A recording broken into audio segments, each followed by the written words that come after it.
recording. And we'll begin the board meeting at 6 o'clock. Call to order. Welcome everyone. Please rise for the Pledge of Allegiance. I pledge allegiance to the flag of the United States of America and to the republic for which it stands, one nation, under God, indivisible, with liberty and justice for all. Thank you.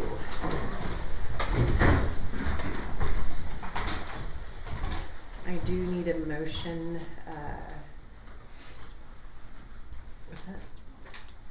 Okay. A motion to amend tonight's agenda to add an executive session. So moved. Second. Okay, we need a roll call vote. Chair Thompson? Yes. Vice Chair Bain? Yes. Trustee Grissom? Yes. Trustee Quimby? Yes. And Trustee Jones? Yes. Thank you. I need a motion to approve tonight's agenda. Move to approve the agenda. Second. A motion and a second. All in favor say aye. Aye. Aye. Any opposed? Hearing none, the motion carries. Moving on to announcements. I don't know if everyone's aware, but Timberlake High School has been nominated to become a recipient of the American College Application Campaign's School of Excellence Award. This is the first time Idaho has nominated a school for this award. Timberlake will be recognized among 26 high schools in the nation for their dedication to helping students turn their dreams into realities. Timberlake's hard work and effort, due in part to Sebastian, is an honor. Excuse me? Who's here tonight? He is here tonight. Thought I'd let you know. Thank you. If any of you didn't know. Sebastian yet. It's an honor that is well deserved. The national announcement of all winners will come out in late March or early April. We also had Invent Idaho, where, let me make this bigger because I can't see it. We had several students between 5th through 8th grade that did exceptionally well in Invent Idaho at the local level down at Silver Lake Mall. We had Elizabeth McCormick drink a drop for best of show for 5th through 8th grade. Allison McCormick, the no choke seatbelt. She, I believe, is a 6th grader at Lakeland Middle School. 3rd for ADAPT. I'm not sure what ADAPT stands for. We had Cora Mahara, the only extraordinary rake for Betty Kiefer Elementary. 3rd place. And Clarice Jensen, the apple machine from John Brown Elementary. She was 1st place. So Invent Idaho is quite successful in our district, and I think we should all be quite proud of all of our kiddos that did so well. Awesome. Good job.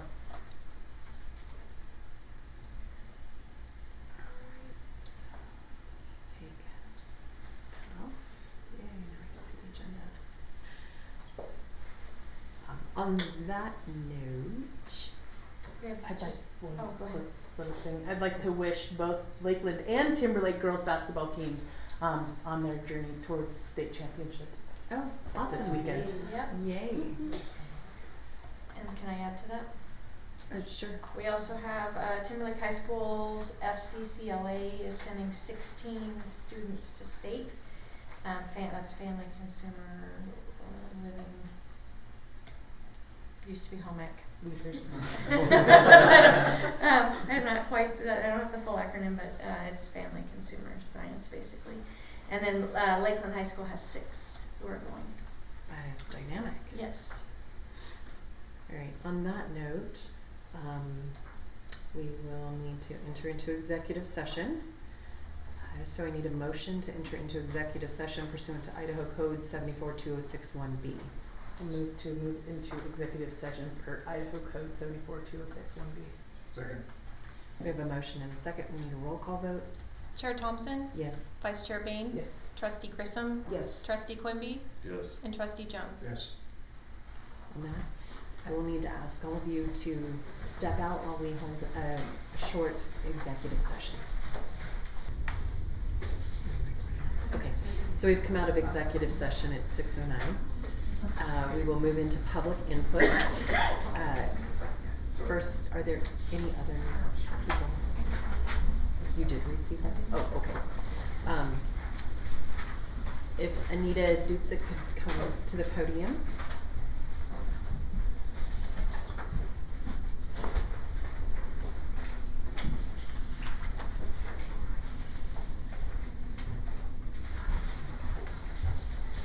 Anita Dupsik, community member.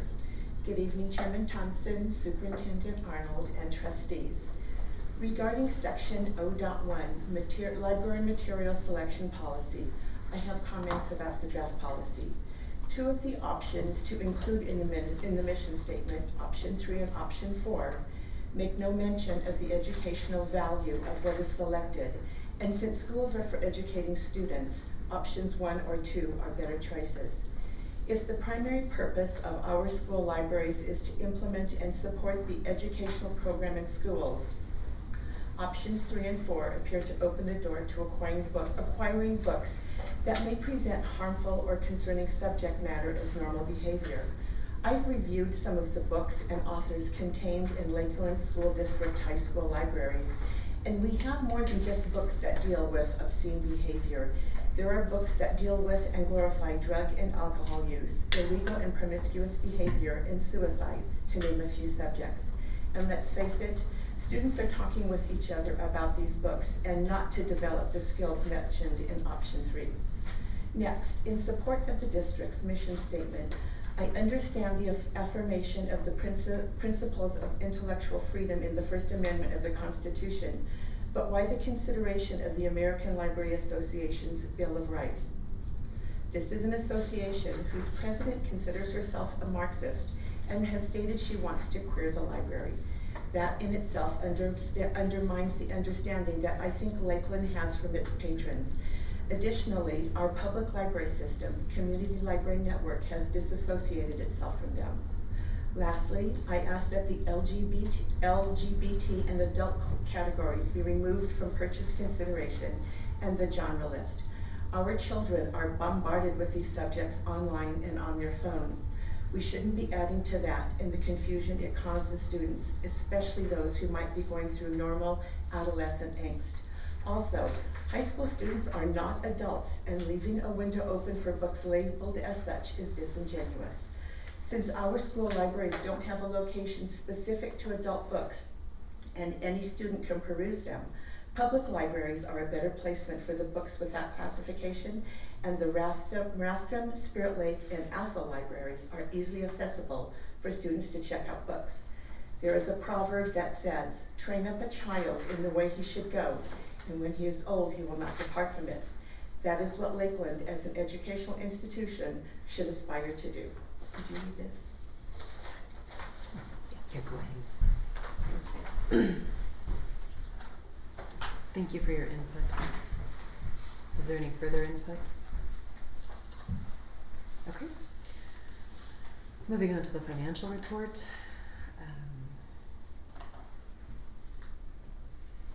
Have you all had a chance to review it? Do you have any questions or comments for our CFO? I don't. Seems like we are doing, we are on par where we're supposed to be. Moving on to the consent agenda, we have the minutes of the previous meeting, minutes of subcommittee meetings to be accepted, HR items, and regular and special bills. With respect to the minutes of the previous meetings, does anyone have any questions, comments, or concerns?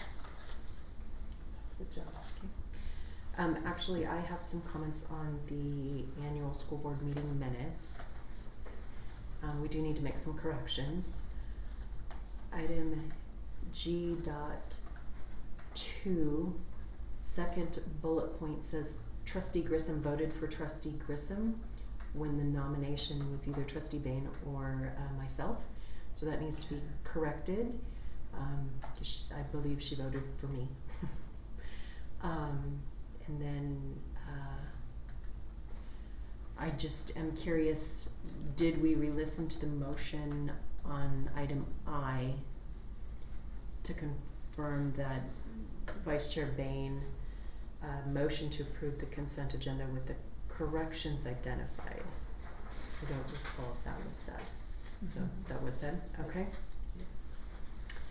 And then on item K4, the internal connections RFP, I do want some clarifying language in there, in the sense that at the month before, in December, internal connections was brought before this board and we denied any movement on that. And so to come back the very next month, we were kind of a little confused. So it was clarified that the internal connections RFP was not for the same thing that was brought in December. So I think there should be some language in there acknowledging that the board clarified that. But other than that, I think the minutes are great.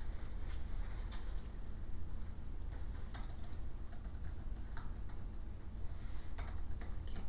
Are there any comments, questions, concerns on the subcommittee minutes? The only question I have, there's not much there other than who attended those meetings, so I'm not sure what the value is of even presenting that information, frankly. Well, we've consistently, for the last, I don't know, 2 or 3 years, have just provided the policies that have been looked at and who attended. Well, the attendance started not that long ago, but I think it was started because other committees do that. But there isn't strong discussion that's added. Would you like that to be No. added? Okay. You like the short and sweet? Okay.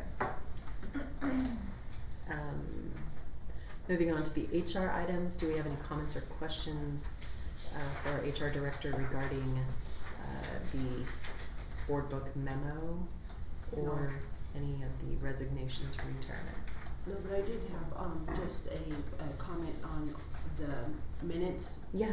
I was thrilled when I opened the minutes, and I had to open them again to make sure that they were our minutes, because they were beautiful. Short, concise, sweet, yeah, so Yes. kudos to the clerk Yes, thank you. for the format of the minutes. I was elated. I agree with that. Good job. See, it's always a work in progress.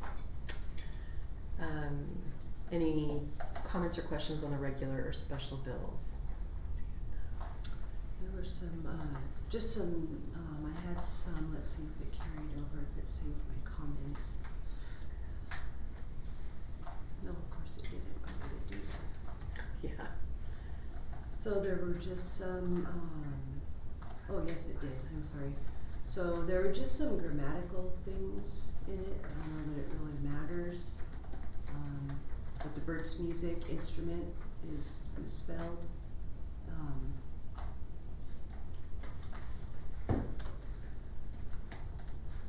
And I was curious, there was some other, let's see if it,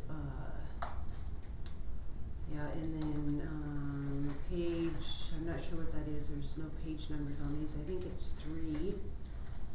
Rydell, the football helmet reconditioning, there's a grammatical in reconditioning there. I have a question on, also that same page 3 at the bottom, $167,234.09 for the tilting kettles. Was this something that we approved prior and it's just funneling through? Okay. I just didn't remember, maybe we called them something else. And then the monitors, for technology, do you know where those went along with a new docking station for payroll and HR? What, I mean, did the other ones break? Did we not, are we replacing, or do we know anything about that? No? Where did everybody go? Do they know that we're done with executive session? Maybe not. They went back to their offices. They went home.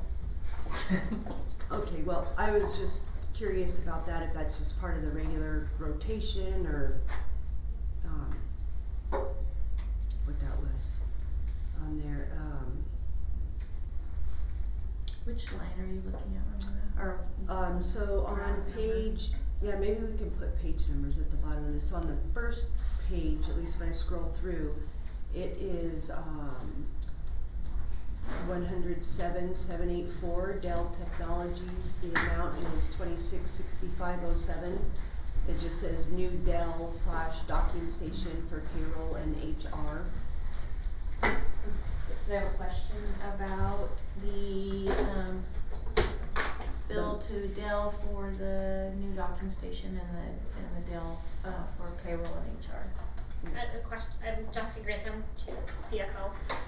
So we had to purchase an additional docking station with the transition with our new payroll specialist. She had a Mac previously, so we purchased a Dell because it works better with spreadsheets than a Mac does. And the docking station was for her to be able to work remotely when necessary. Okay. And then the monitors for technology, do you know anything about that, the 30 monitors? The 32-inch monitors, Oh, it just says 30 monitors for technology. those are just replacement monitors. Okay, so this is just the rotation, okay. I figured, but it didn't say, so I thought I'd ask. Yep, and I think, yeah, that was it. Those were my only questions. Thank you. On the 50% retainer for the Cooperfield appraisal, were we not splitting that with the city, or are we? Cause I know I had brought that up and asked about it, and. We are not splitting it, it's our responsibility. Okay. And it's a $4,000 bill. The reason, because they had to do a retro appraisal and go back to 1999 for the appraisal.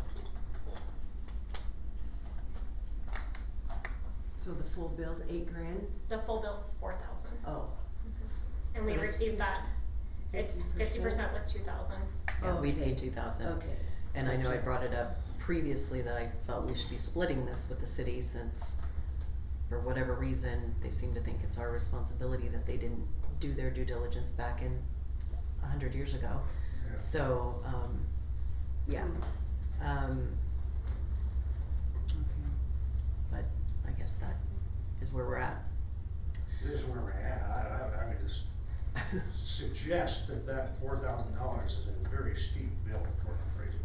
I don't disagree. The amount of work that went into it though for that retro appraisal is why it was that price.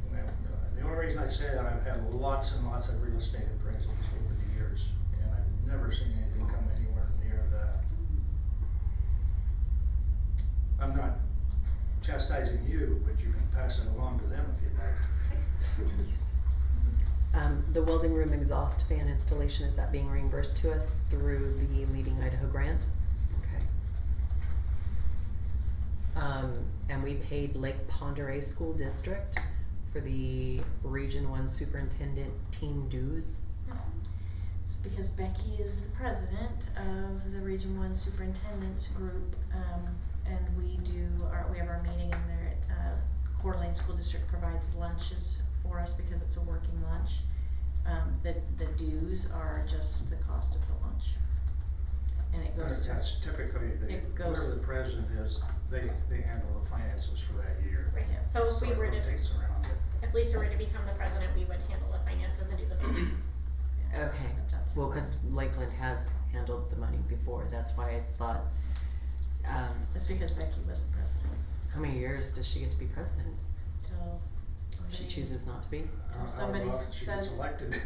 Well, we haven't had an election in a long time. I wonder why. The annual membership dues for security officers, I don't recall ever seeing that before, is this something we pay?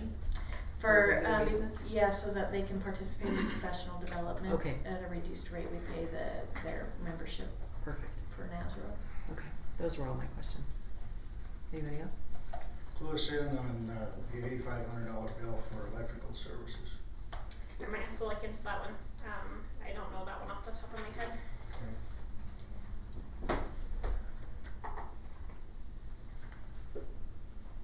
Which vendor was that Oh, one? it's right at the top, Millectric, at, Yeah. check number 107764. It just says maintenance and electrical services.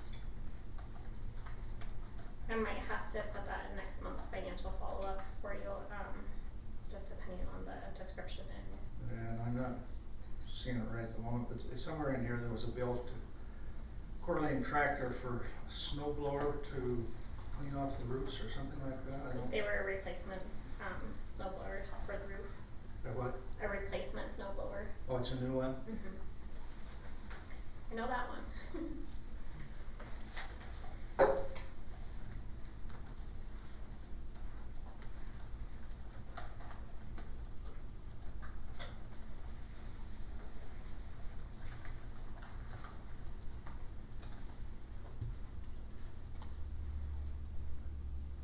And I see we were lucky to get a $17,000 bill for snow removal. Mm-hmm.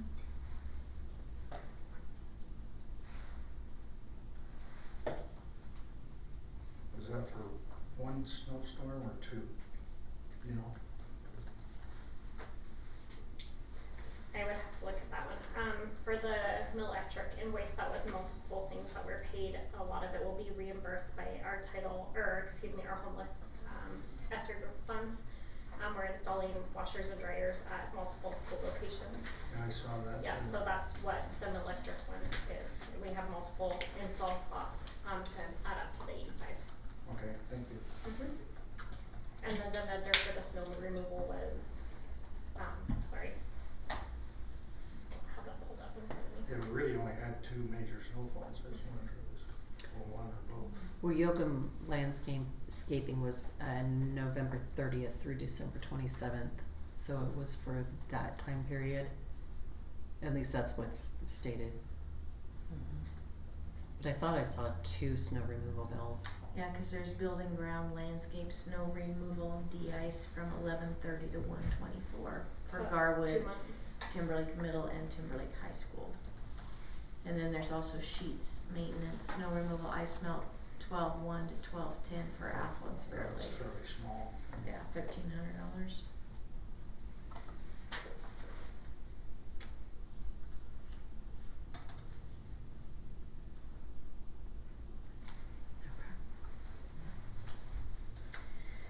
Any other questions, Bob? No, Okay. thank you. You're welcome. Then, on that note, since nothing needs to be broke out, I'll entertain a motion on the consent agenda. Move to approve the consent agenda. Second. We have a motion and a second. Any further discussion? All in favor, say aye. Aye. Any opposed? Hearing none, the motion carries. Moving on to old business, we have the superintendent follow-up. She provided us with information on impact testing that it is not required. And so I think we need to have a conversation with respect to how we're handling it, cause it's inconsistent at best with the fact that schools pay, the district office pays, they collect money, where's the money going? We don't seem to have a consistent flow on that. I do think there's benefits to having the impact testing, but, and I don't know that it's gonna be cost prohibitive, but there should be some guidelines here. I think the schools need to pay for it out of their funds if they're the ones that are keeping the money. So either they turn over the money to the district or they pay the bill. I would agree with that.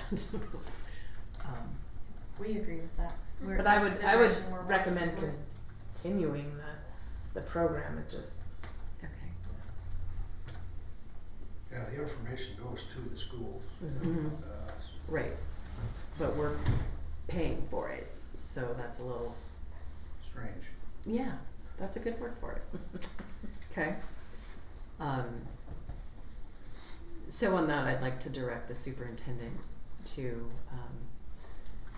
bring some resolve to this, either figure out a protocol or whatnot, but the district is should no longer be paying for impact testing.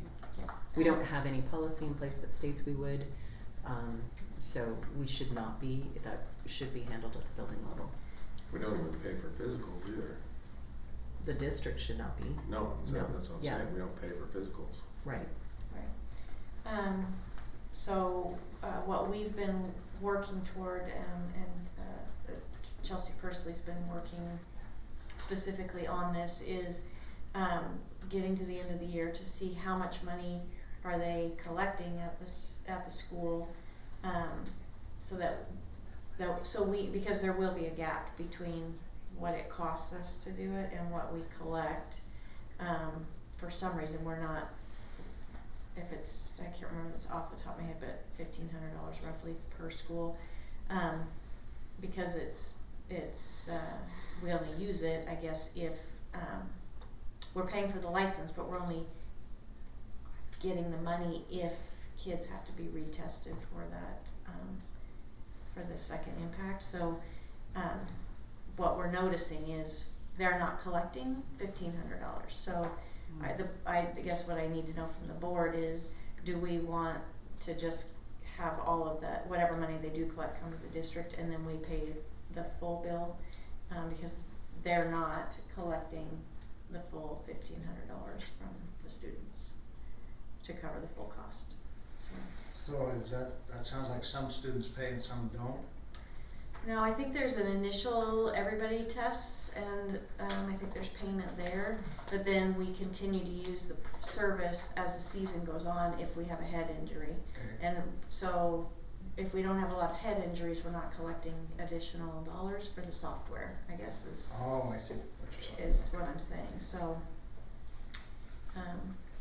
as long as, so what I would like to do, I guess, is bring to the board from Chelsea how much the school's collected this year and what the cost is, so then then you can give better direction, I guess, as far as whether you want us to pay the difference, how you want us to do that. One license for software or one license for each school? It's each school. So are you okay Well with then, that? yeah, I would suggest you bringing back all the information with respect to the licensing, how the program works in respect to what we're paying for, Okay. and when fees are collected for impact testing. Okay. And then we have quite a successful graduation rate. Yes, we do. Timberlake at 97.6%, Lakeland at 92.7%, and Mountain View, kudos to them, at 91.1%. Yeah, that's super exciting. That is I would like to phenomenal. say, just for the public, so that everybody is really clear, that when we put those numbers out there, what the 97% means is that 97% of the students who were freshmen in 2019 walked across the stage at Timberlake High School in 2023. It's a 4-year cohort. Mhm. So, if students leave between their freshman year and their senior year, and we have documentation that shows that they requested their records because they've moved and they've gone to another school, then those kids don't count against us. But if we can't produce a document that indicates where those people go, and sometimes parents will pull them out and say, we're not quite sure where we're gonna land, and then they don't ever request the records, we don't have any documentation, and those kids count as a dropout against us. And so I do want the public to know that 100% of the kids who were seniors at Timberlake High School last year graduated last year, and 100% of our seniors at Lakeland High School graduated last year. So the numbers, when we look at them, don't mean that 97% of the seniors last year walked across the stage. It means that there are 2.7% of the kids who started as freshmen that we don't have any documentation for. Okay. So I just think it's important for the community to understand how that is calculated. Thank you for sharing that information. You are very welcome. Any other questions on the superintendent follow-up? I had a question, because I didn't look it up, do we know what the state average is on the graduation rate? I do, because it's in my, I know they've it's in been my staying right presentation about for 93. tomorrow. No, the state for comprehensive high schools is 84. Oh, wow. Yeah, and 44 for alternative Yeah. school. It's amazing how those COVID years being open affect the graduation rate. Yeah, we It'd be are, interesting to look at all the schools. we're definitely Yeah. struggling with attendance and keeping kids in school, so But the graduation rates are awesome. they are. Yeah. That's a lot of hard work, especially when you look at Mountain View's graduation rate. That's fine. We can grab it another time. It's right here. Okay. I just had to find my presentation for tomorrow.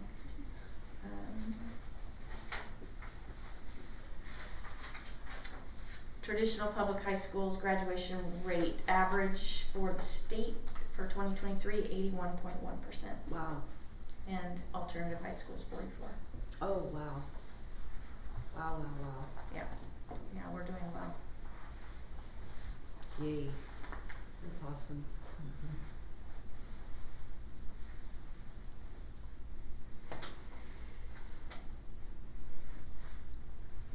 Any further questions from the superintendent? Follow-up? Moving on to the financial follow-up. There wasn't any clarifications that needed to be brought forward. There was standing information that was provided. Any questions on any of that information? Okay. On the facilities follow-up. Mr. Ferriola just wanted to bring to the board's attention that the pipes that burst in our schools when we had that cold snap were not the water pipes that run our toilets and our sinks, but they were all in the ceiling, and it's the sprinkler system or fire suppression system, and it's just poor design, and it's in our newer schools, not our older schools. So I don't know if the code changed, but they're running those pipes right up against the exterior walls with no insulation up there, and so that's why we're having these pipes are breaking. I'd like to know why the pipes aren't insulated, and if we can. Mike's already on it, so one of his big summer projects for himself this year and for our crew is they're gonna get up in the ceilings and they're gonna put insulation where they are able to put insulation to shore that up so we don't have that continue. But, Okay. yeah, it was a design flaw, build flaw, I don't know. Yeah, you know, that's it is.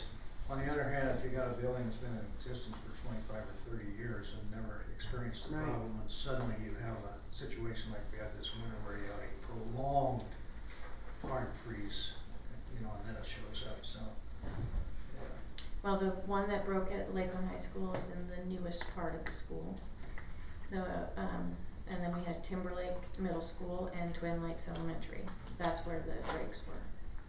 I get to do any of those. Yeah. Yeah, you're off the hook. But anyway, Well, yeah, there's metal walls. Yeah. or the cinder block, like at Yeah, Twin there's and no Timberlake, insulation the there. cinder block doesn't, they get really There's nothing. cold. Just And- transfers the cold air. Exactly, so, he's on it, he just wanted you to know why they broke and what he's. Any idea when he might have an estimate, what it would cost to make sure that there's insulation either around the pipe or between the pipe and the wall or anything of that nature? I can ask him. I think what he was thinking was that they're just gonna go, our crew's gonna go up and put insulation between the pipe and the wall. Just, Okay. do the batting insulation in there. Okay. And just use some of our summer maintenance facilities dollars to get it done. Because we need to get it done in those buildings so that we don't have. Kudos to Mike and his crew though for keeping the buildings warm, opening doors, opening cabinets, all that kind of stuff during those cold spells. That's really key to preventing a lot of Yeah. situations. Yeah, it could have been way worse than it was, Yeah, so. our head custodians were in our buildings, so that was a 3-day weekend that we had that big cold snap. And they were in the building every day that 3-day weekend, just making sure they turned the water on, making sure things were running and that we weren't freezing anywhere. So everybody was caught off guard when we had the leaks and it wasn't coming from those places. So. Mm-hmm. Good job. I would also like to say kudos to Mrs. Melton because her building probably had the worst leak, the worst flood, water. And we thought we were going to have to cancel school at that school for the following day so we could get it cleaned up because it was an entire wing And she just shifted things around and moved those teachers to other classrooms so that, and then they just sealed off the double doors so that they could work and not bother the kids, but she got very creative to create space for that day so that we didn't have to cancel school. That's great. Yeah. Moving on to the THS Fieldhouse update.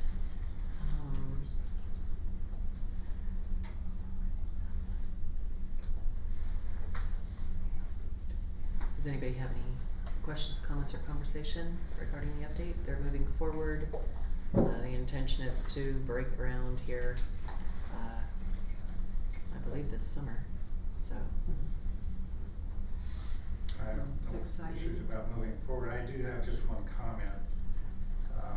There's a line item in here that says facility use 7 days a week by school and community, winter of 2025.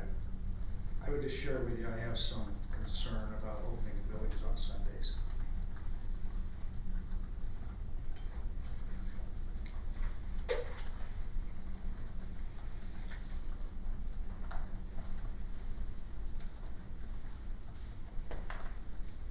Do you wanna bring out your concerns, Bob?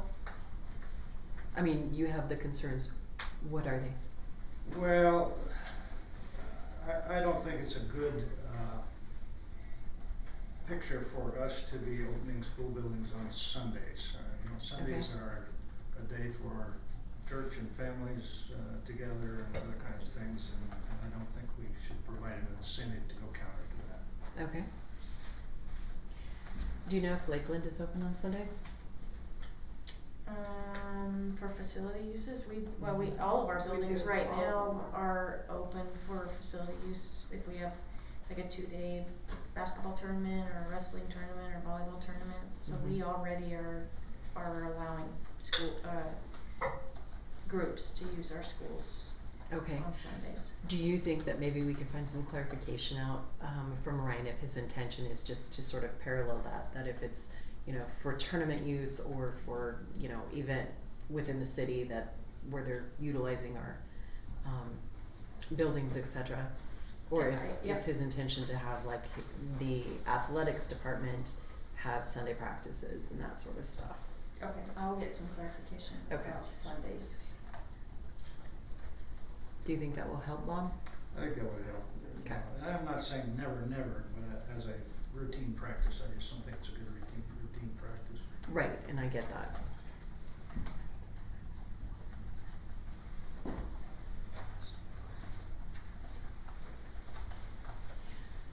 Any further conversation about the field house? No? Okay. So can I Moving- I'm sorry, can I just add one more Mhm. thing about that? So just so the board is aware, the plan is, we will publish the RFP and get bids. If the bids come in higher than, the money that we have collected for the project, then, Ryan will kind of, push pause and make sure that we have the dollars to support the building, so.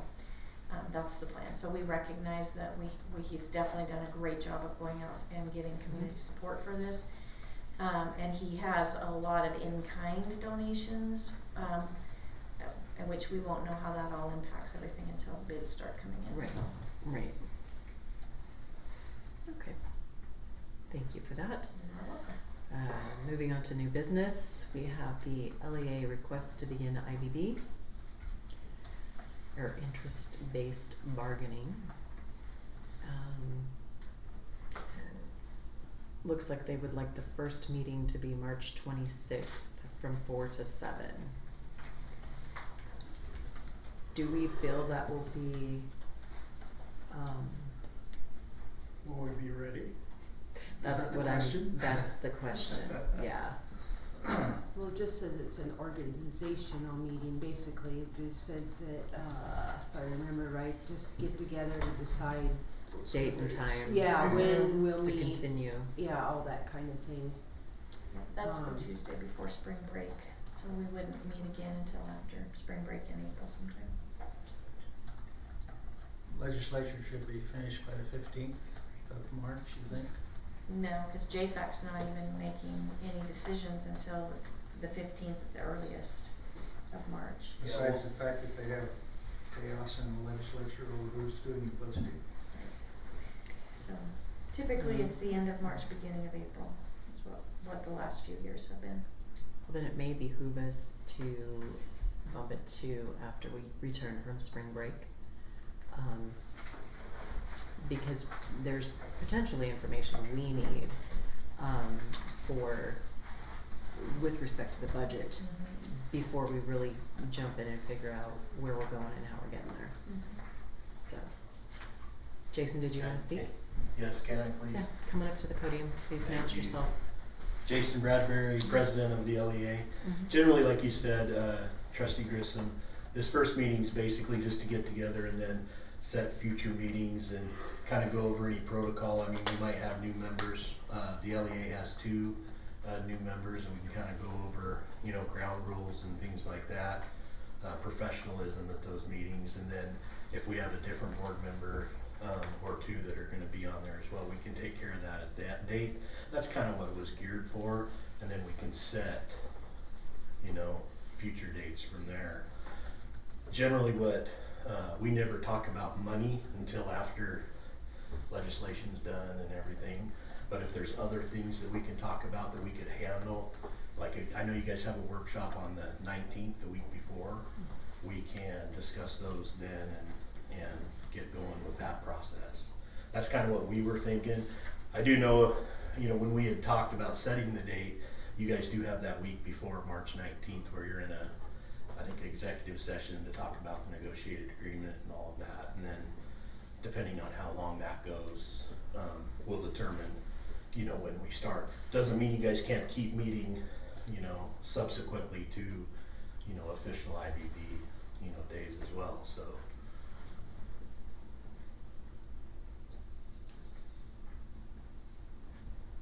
Okay.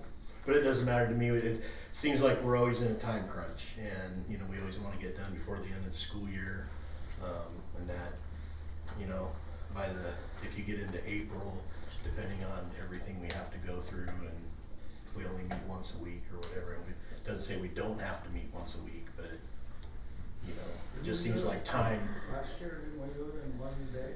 Yeah, but we took school days to do that, and it was kind of an unprecedented deal, and Because it was so late. yeah. We were so late. And yeah, we're open to anything you guys would want to get together. It's never good to rush, you know, and so that was kind of our thinking. We just get it started and then go from there. That's fine, I don't have a problem with that. Trustee Grissom?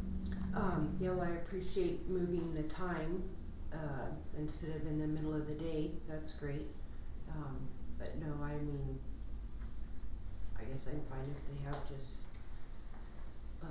I assume I'll be participating again. Last year I sort of couldn't because the insistence of the time, Right.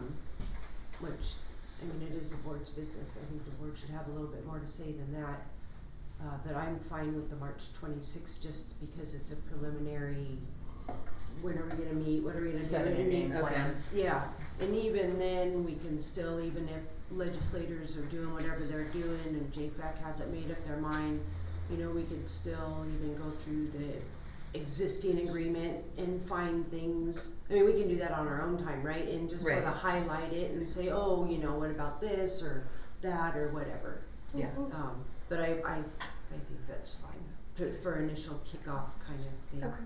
We'll be in a time crunch anyways. I always thought that's the name of the Yeah, it game, seems right? Seems like there's always pressure. But No matter what. Yeah, we would rather do it in the evenings instead of during the school day, just because ultimately those are open, those are public meetings, Yeah, for anybody to attend, and right. Yeah. so. And certainly we don't have to go 4 to 7 every time. I mean, I know you guys don't start these meetings till 6, so if you want later meetings too, we want it to work for everybody. And I appreciate all the paperwork and everything. That was awesome. Yeah. Yay. Mhm. Thank you. Any further conversations we want to have about this? No. Great. Thank you, Jason. I'll entertain a motion on the LEA request to begin IBB. Move to approve as presented. A second. We have a motion and a second. All in favor say aye. Aye. Aye. Any opposed? Hearing none, the motion carries. Next is the supplemental curriculum that's been presented. Move to approve the supplemental curriculum as presented. Second. We have a motion and a second. Is there any discussion on the items? No. I understood the one concern about the screen time. Yeah. And I'm not sure how they use the math, but after looking at it, I'm thinking this is a supplemental, so it might even be like a rewards kind of thing. I mean, I don't know that, but, Yeah. I didn't have any concerns over any of it. We have a motion and a second. All in favor say aye. Aye. Any opposed? Hearing none, the motion carries. Moving on to board policy.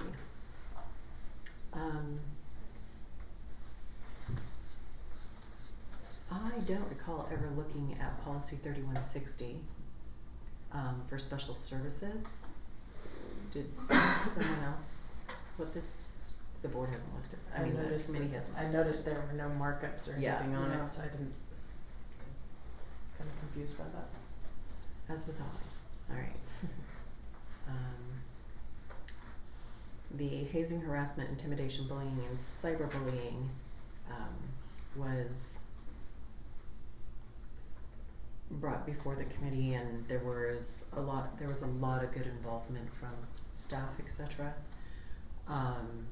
The P, we added, was it P? Which one? Okay, yeah. Go ahead. Nope, we can go back to it, I just, All right. We added language within the definitions and the language parallel statute.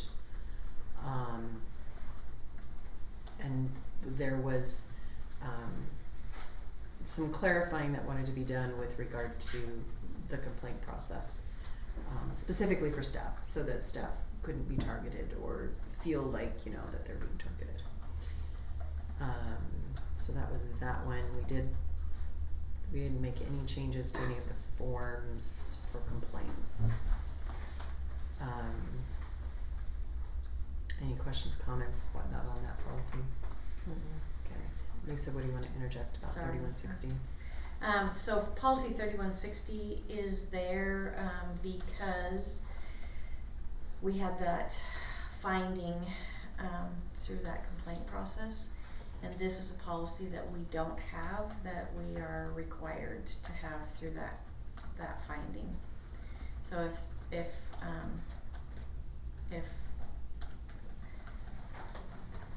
and Kelsey had a short timeline, so she brought it forward for you to look at, and if there are things in it you're concerned about, we can take it back to policy committee, but she felt like it was pretty straightforward, so she wanted to, bring it to you.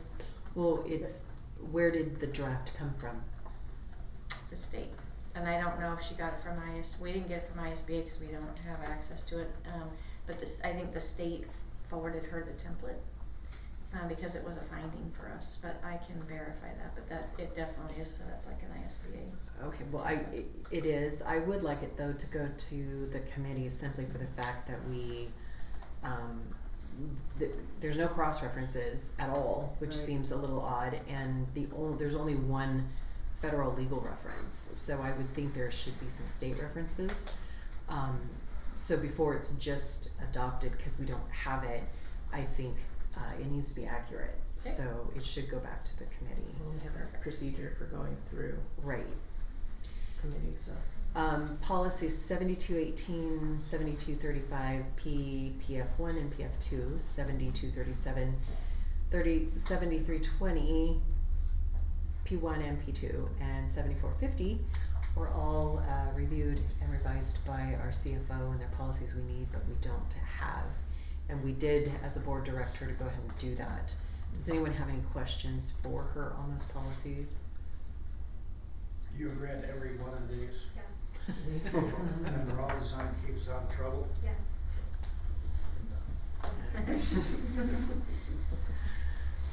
I will note, we have been following them in practice, we just didn't have them documented, so. Right.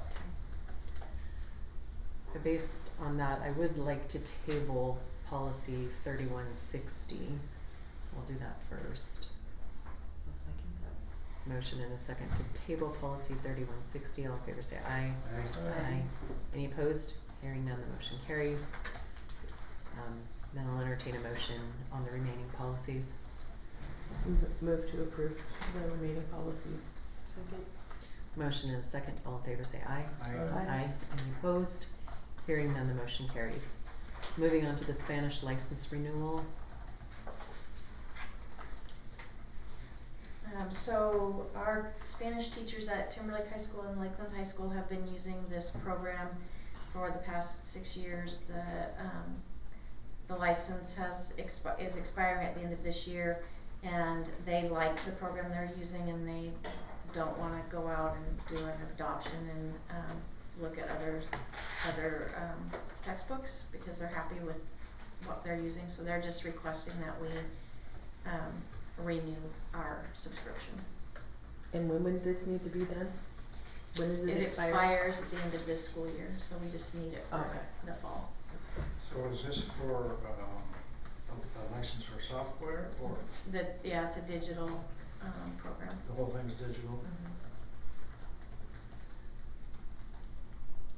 It's what they've been using for the last 6 years. And so we're going to a 4-year contract instead of 6-year? Yeah, because, what they told us was in 4 years, they're going to basically make us go out and look at their new edition, that they won't continue to support this one after 4 years. So gives us 4 years to continue to use what we're using, and then we'll look at something new. Where does the quantity of 240 come from? Do you know? The student licenses.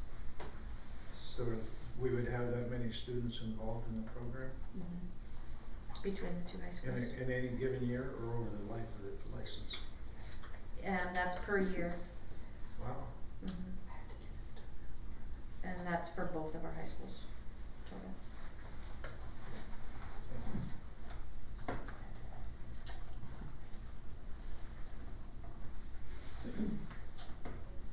Move to approve. Second.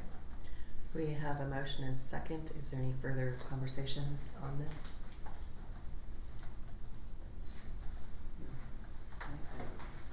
Okay, we have a motion and a second. All in favor say aye. Aye. Aye. Any Aye. opposed? Hearing none, the motion carries. We have an MOU for North Dakota, or the University of North Dakota. Well, it said MOU for North Dakota. Mhm, it does. But it's for the university. Need some background information. What is this all about?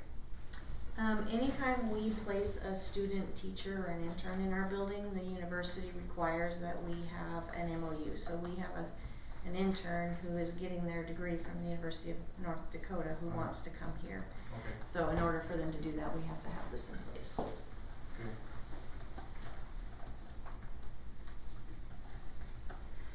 Any conversation on this MOU? No. I'll move to approve. Second. We have a motion and a second. All in favor say aye. Aye. Aye. Any opposed? Hearing none, the motion carries. We have an MOU for McKinney-Vento.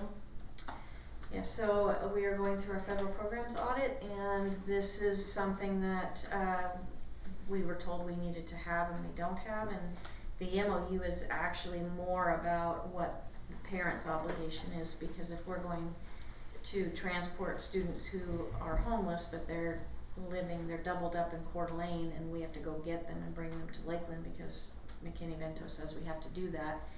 The parents need to be communicating with us so that if the kiddo isn't coming to school, they need to call us in time for us to not drive and that is happening to us, where we're going to pick kids up and then they're not there.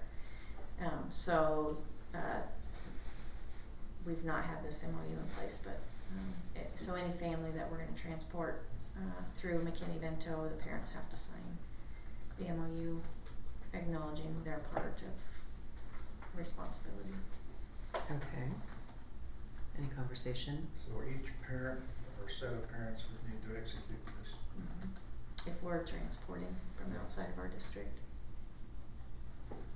Okay. Move to approve.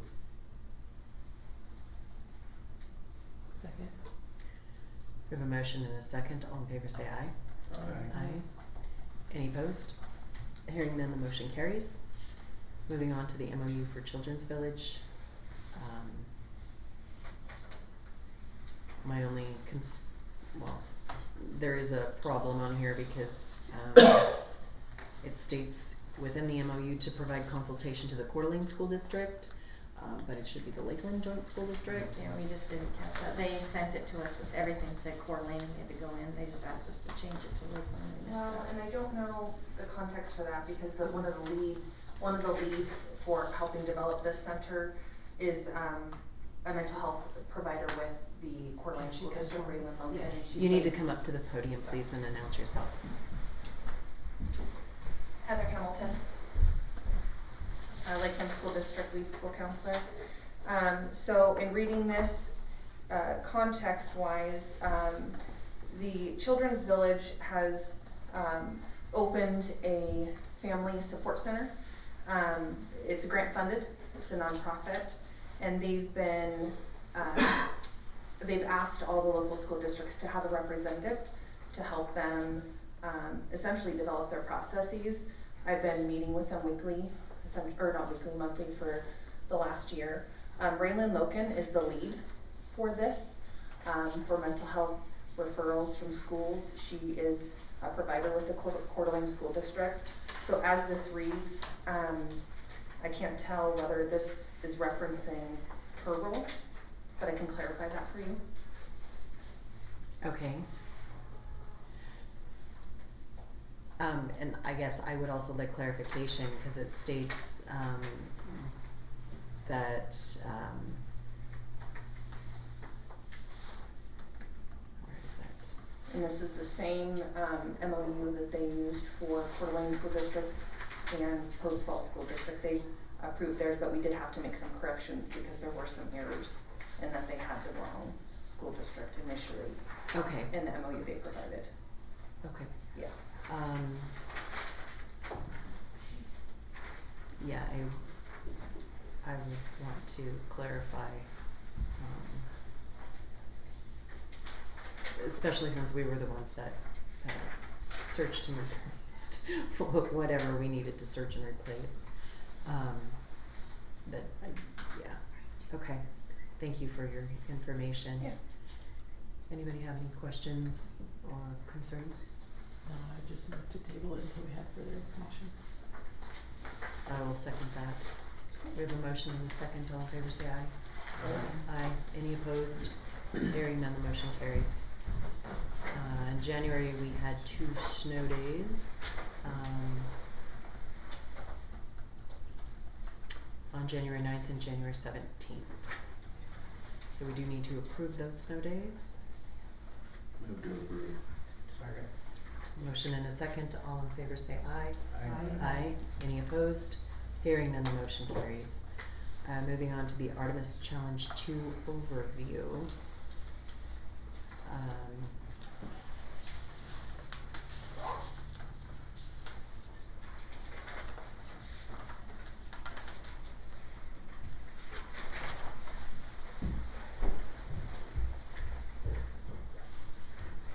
Questions or conversations on this?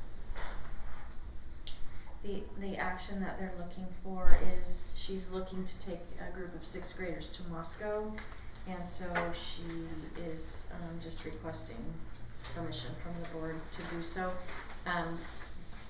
The Artemis 2 challenge will actually pay for food for the day and a hotel if they choose to spend the night, but she doesn't want to spend the night, so they'll be coming back.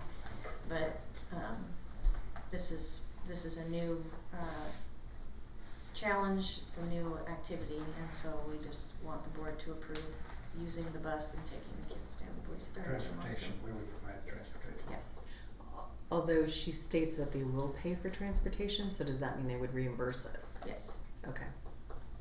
So, and the materials that are being provided we're not purchasing? Correct. Okay, so everything's free? Mhm. Okay.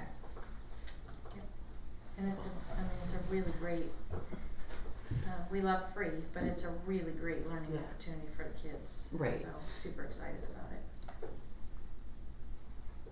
So that's the action for that we're requesting, is permission for her to take a team. Move to approve. Second. Motion and a second, all in favor say aye. Aye. Aye. Any opposed?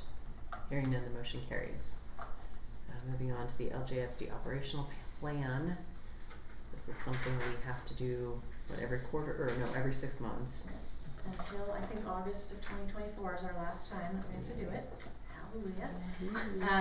I did put it out, and I had 4 people who responded, and they like that we don't have any intent to go to hybrid or online, and they did not ask us to make changes. Okay. I'll move to approve. Second. We have a motion and a second, all in favor say aye. Aye. Aye. Any opposed? Hearing none, the motion carries.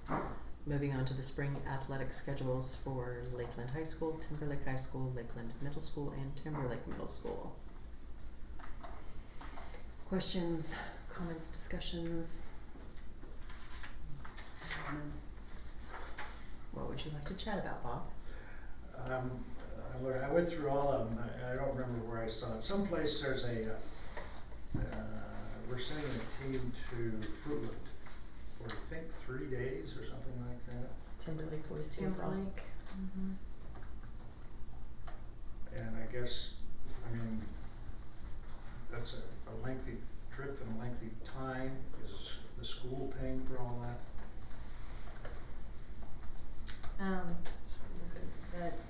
It's coming out of the athletic funds that have been set aside from the levy to pay for it. It is being paid for by the district. One of the challenges Timberlake High School has is the only 3A school anywhere close to them is Bonners Ferry. So in order for them to play against 3A teams, they have to travel. So that's the why behind that. Where I noticed that, sometimes they're playing some of the Washington schools and that sort of thing, which is fine. I mean, that's not very far. It's a 1-day trip and all that kind of thing. I don't think it's a problem with that. Those long trips are a bit questionable. They're playing 4 games in 3 days against different Yeah. schools. So they're only traveling once. Yeah, it's a Mhm. tournament type thing. Mhm. Lisa, I thought it was told that any. You can come up to the podium, Jason, and introduce yourself, please. Sorry, Jason Bradbury, Thank you. ex-baseball coach. It was told to us last year that any spring event like this, the coaches would have to fundraise. Did that change? This is league play, I believe as far as 3A. It's league play to go to Fruitland?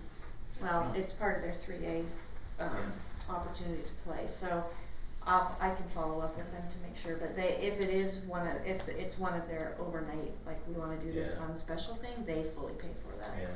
But when they're building their schedule, this trip has been one that they've had to go just so they can have some 3A opportunities. Okay, yeah, But I will follow up. yeah. Well, it's Priest River now, 2A.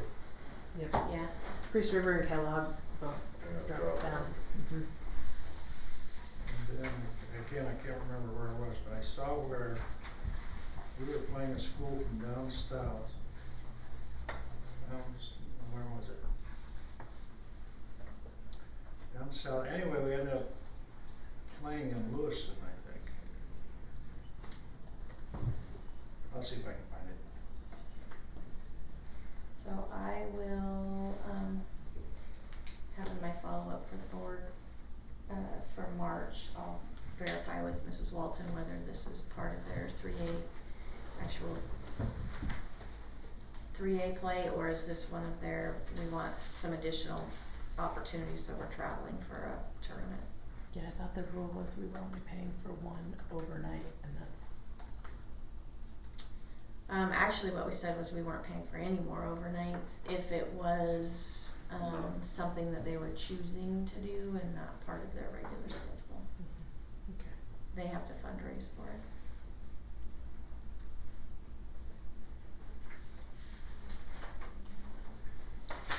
Timberlake's schedule is hard to build because they just don't have many teams Right. around Mhm. us to play them. Any other questions or comments on these spring schedules?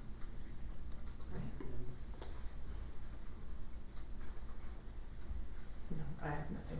Bob's thinking. Were you looking for the Lewiston? Well, yeah, we're playing a school that's closer than Lewiston, but we're playing at Lewiston, that was the thing. Is it the trap, Oh. is it trap? Is it Seems No, like- it's boys varsity for Lakeland is playing Bonners Ferry and Grangeville at Lewiston High School okay. on the same day. So it looks just a double header, but it's at Lewiston. Okay, so it's because Grangeville's involved.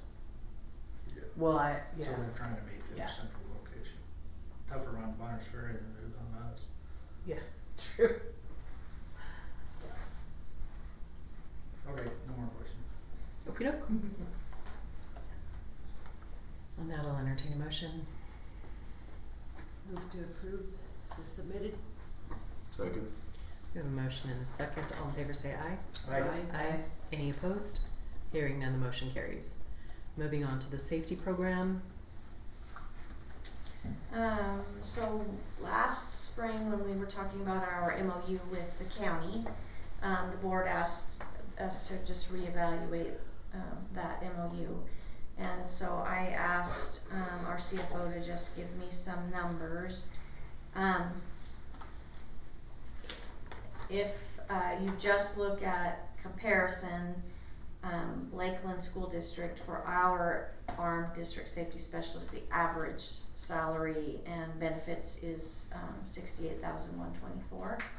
And then our SROs are, the average between the two is $76,000. So there's a little bit of a difference over the course of the year. But one of the things that she pointed out to me is that if we add into our people the cost that we, for all their training, all of their ammo, all of their equipment, we're actually close to the higher of the two county SROs. So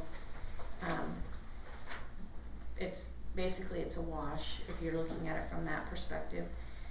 In talking to the two principals where these two people currently are, they are doing such a great job. We would be hard pressed to find somebody to put in those positions who would do as good a job as they're doing.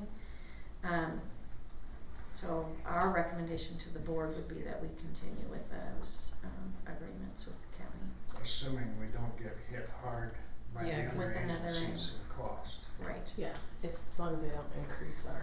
Yeah. That's And I become recall an issue. last year, they said they would be increasing them this year. So I will bring that back. I won't agree to anything, obviously, before I come to the board, and I'll bring that back, and then Jessica will have to reevaluate what is the difference then between what they're telling us that we would have to pay and what we could pay and have somebody else do. But the last time we had an armed district safety specialist position open, we ended up closing it and going with the county SRO because we didn't have quality candidates to put in that position. So that's the other part of that, is it's gotta be the right person. Correct, but in all fairness, that wasn't open for very long. It was kind of a rushed job because we were trying to compensate for, you know, it was a rushed job. I think if we did our due diligence, it wouldn't feel like we don't have qualified people applying. I guess I'm just a little disappointed. I thought we were gonna have that information, the financial information. And I'm not really sure what we need to take action on, because if you are obligated to meet with them about the SRO contract and we don't know what they're going to expect from us, I'm not really sure what we're taking action on. Yeah, and they need to understand also that the cost of an employee is not just salary. Right. You know, so anytime we talk about cost of employee, it's not just wages, right? The cost of the employee is everything, sort of like what you were saying, but much more, because any PTO, any benefits, you know, whether they be retirement, health, whatever, those all costs. So they might come to us with a salary requirement, but they need to understand the cost to the taxpayer is not just their salary. You know, that the district, it might be, you know, whatever, 60,000 to them, but the cost to the taxpayer is 80,000, you know.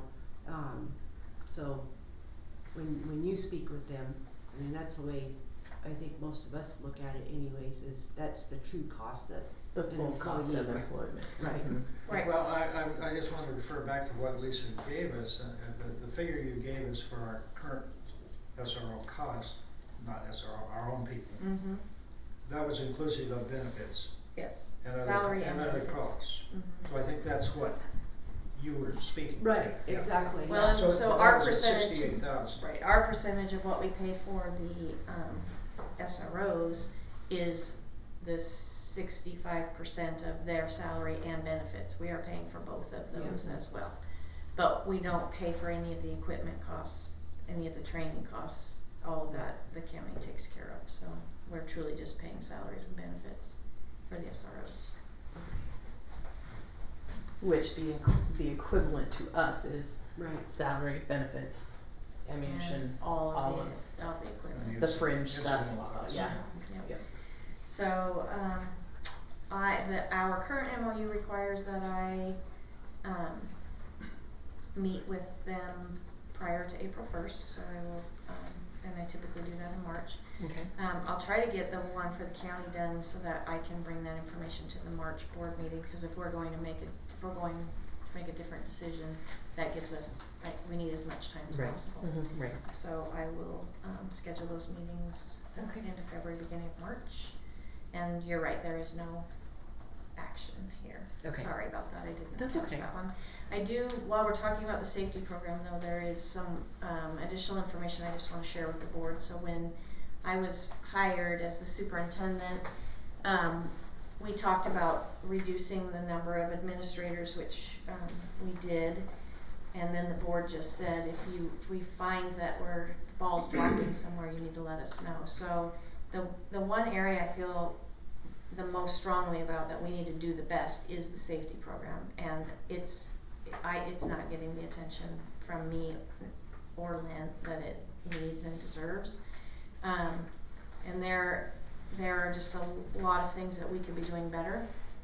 There are a lot of safety grants out there that I would love to be able to go after to increase our, build our program.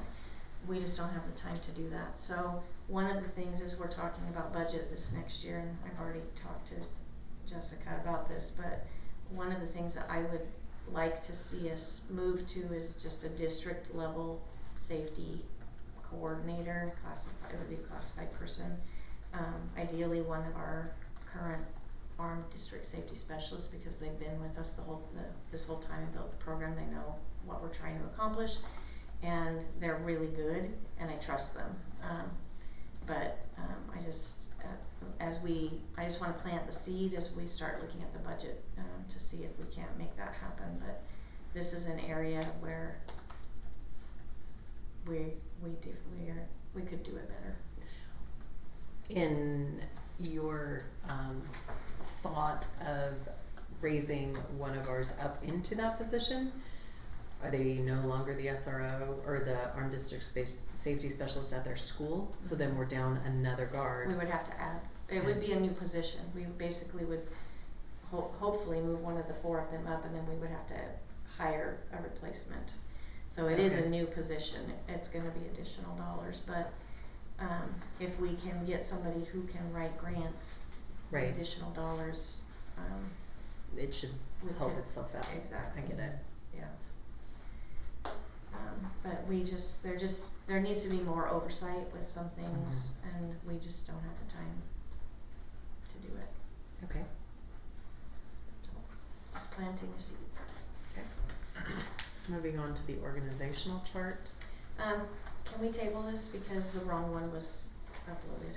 Okay. And we'll bring it back in March, sorry. I didn't realize that till we were going through it and didn't have it already posted. Okay. So I will, motion to table the organizational chart. Second. Motion and a second, all in favor say aye. Aye. Any opposed? Hearing none, the motion carries. Moving on to the STCU sponsorship agreement. STCU is offering to donate money to put like a jumbotron kind of TV at Lakeland High School in the gym. There was some language in the agreement that we weren't super comfortable with, so we had our attorney look at it. She made some changes, and this document reflects the changes that she made, and this meets her recommendation for moving forward. And it was just minor things. I can't even think of what they were off the top of my head, but they're very. She struck out the indemnification. Yeah. Are we going to Washington to pick this up? It appears, I reread that multiple times, it appears that they're purchasing it in Washington and Washington is delivering it to us and installing it. Then we Yeah. pay Washington sales tax. Well, If we're they're not paying delivering it, they're paying it.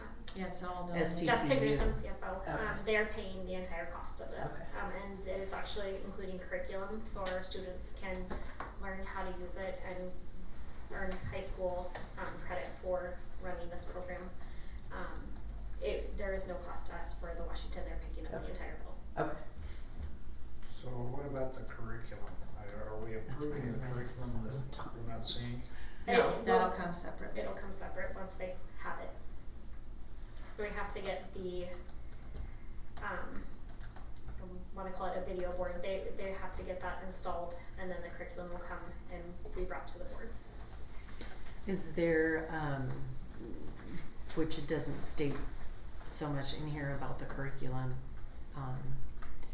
if the board doesn't approve the curriculum, are we, in some sort of violation with this agreement? No.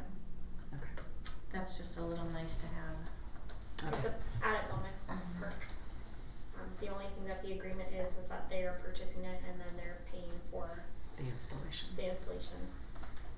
But there are, I mean, they also have exclusive rights to the advertisement of them on there for It's basically 10 just that years. STCU kind of plaque like we have at the middle school where they donated the scoreboard and they have that kind of light up STCU sign on there.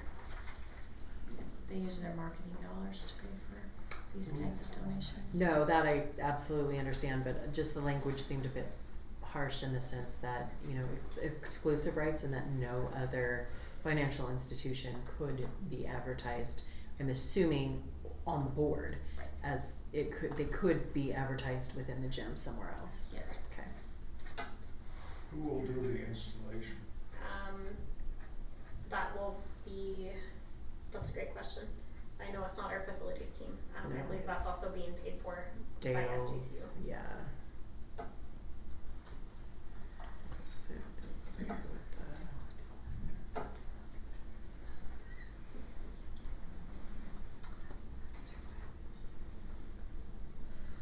Baldwin signs, Yeah. that's what it states in the agreement, Baldwin signs. Oh, Weldon signs, okay, Yeah. Mhm. thank you. You're welcome. I knew I saw it somewhere. I did Yeah, too, and I was saw it trying when I to was- dig through the agreement to find it. When I real was quick. looking at the Washington sales tax thing, it's like, ah. Yeah, no, I read through that 1,000 times because I'm like, we paid Washington. I'm like, wait a minute, it's STCU. And since Well, they're what the if we had to sponsor, go we pick can it up assume that again? there'll be some kind of a big STCU logo on it, or what? I wouldn't say big, but yes, there will be a STCU logo on it, similar to Lakeland Middle School's scoreboard. Have they done this elsewhere? This is the first one in the state of Idaho to get a video board. They've done some of our scoreboards, but this is the first one in the state to get a video. I got one at Cortland. They have it donated It's not- from STCU, Yeah, yes. it's ICCD or Yeah. whatever.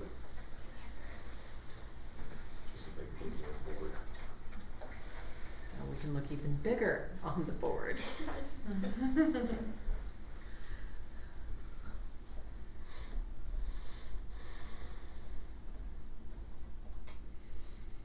Is there any downside? Well, if there's a breach of the agreement, we have to give on our part, we have to give it back. And we would pay pro rata wherever we're at on the 10 years to their investment. So that's the downside. Potentially, yeah. Potentially. Yeah, and the exclusive rights don't say that it just pertains to the board. It actually says, other than, you're free to extend, sponsor benefits at any other district property and at different locations within Lakeland High School, other than the gym and the football field. So, there couldn't be That is any problematic. other, like, well, any other financial institution whatsoever, or financial services provider. So, they want Anywhere in the exclusive. school or anywhere in the district? It's within This it. school specifically, nowhere in the gym or the football field. Yeah. So another school could have one, Right, sponsored by someone else. right, but they couldn't, so in other words, say we have a local financial services person, you know, I don't know, wealth management, and they wanna sponsor and put a little banner, can't do it. Yeah. Within the gymnasium or. Or on the football field, Yeah. right. But they But- could do it along the baseball fence or outside of the gym. Okay, but the Jumbotron thingy's not gonna be on the football I field, know, I was is just it? wondering the same thing, I'm it's in the gym. Thinking, And there's already sponsorships out on the football Yeah. field because other businesses sponsored the scoreboard, so we need to get that fixed before we can, Yeah. so So we'll take it back and ask Megan to change the language. it would actually be, I'll work with, WP at STCU to get that amended. Okay. If those are changed to, would it be permissible to move forward, or would you like us to bring it back at the March meeting? Move to table pending corrections. Yep, I'll second that. We have a motion and a second. All in favor say aye. Aye. Any opposed? Hearing none, the motion carries. The K-Tech First Amendment to the Articles of Agreement.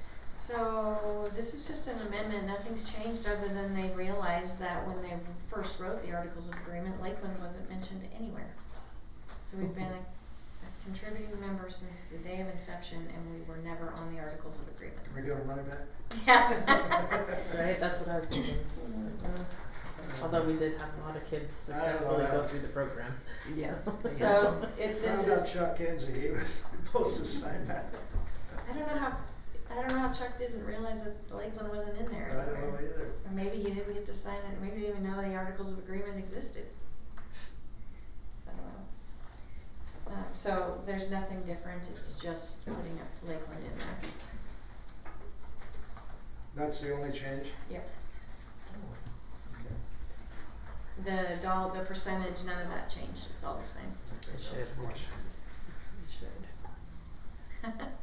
I think it expires in 2024 if I remember correctly, so we're going to have to, which I think is why they were looking at it and realized it. Okay. So there'll be another one that will come to us. Okay. Cause yeah, I redid the percentages based on the numbers from last year, and Post Falls should be paying more and we should be paying less, and so should Coeur d'Alene. Yep, so. Move to approve. Second. Motion and a second, all in favor say aye. Aye. Aye. Any opposed? Hearing none, the motion carries. Moving on to the prom venue proposal. We've been given prom dates and locations. With the exception of Mountain View, they're going to determine that at a later date. We just today got an email from Red Lion to Timberlake High School saying that they were not going to allow them to have prom at Red Lion, so Oh. Timberlake's gonna have to. Oh, man. Okay. They're looking at the fairgrounds or the resort, and the kids are gonna have to figure out what they wanna do. Well, that's a bummer. I know. Red Line wasn't accepted? And they were there last year and there were no problems, so I'm not sure why. They just got a document saying that they weren't able to do it. So the only one that's accurate right now is Lakeland High School. As far as full, all the information there. Well, I would move to approve Lakeland's prom venue and date. Second. We have a motion and a second. All in favor say aye. Aye. Aye. Any opposed? Hearing none, the motion carries. Moving on to a community survey. So we've been talking about, I've been talking about this, for quite a while. I just think with the number of people who have moved in, it might be a good opportunity for us to get to know our community members and get a sense of, who they are and how they feel about certain things. And so these were just this is a draft, so you can give me lots of input, feedback, but, we've been operating on the assumption that 67% of our people are not connected to our schools, but that's the information we had from a survey 10 years ago when Brad was first superintendent. I think that demographic has changed, and so it will be interesting to see what that actually looks like, and then how do our people who are new to our district feel about supporting us should we ever have to run a bond or for a new building or to add on to a building or to renovate a building. And then we have a supplemental levy that is expiring, and I would like to just get a little bit of a taste of their appetite for supporting that. I'm gonna voice a little bit of a concern, I guess, and I'll choose number 3 to talk about. The way the question is worded, it's pretty easy to answer yes or no, and it's pretty easy to answer no. If you got a multitude of negative replies, and yet we were forced into a position where we need to run a supplemental, do we have our neck out with people who will say, well, you did the survey and everybody said no? That is a concern, and we had that conversation actually today. And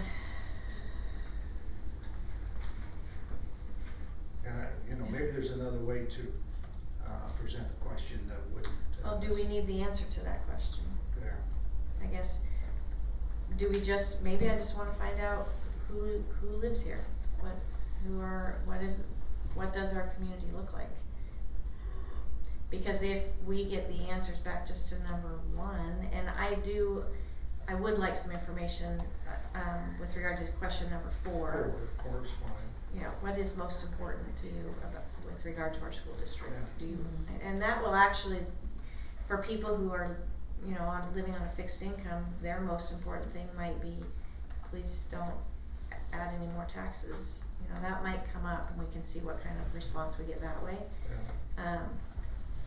But I do think if we have a large number of people who respond and say, I have no family connection to the school district, that just tells me that we've got to work pretty hard to get in front of people who aren't our parents to make sure that we're providing information about the levy, if we, depending on what the board chooses to do with that. So I'm okay with taking out both 2 and 3 and just doing 1 and making number 4 2. I have no problem with that. Just to get some information. Yeah, you can ask, what do we do good and what can we improve? Okay. You know? I would ask on number 1 that you break apart the second bullet point.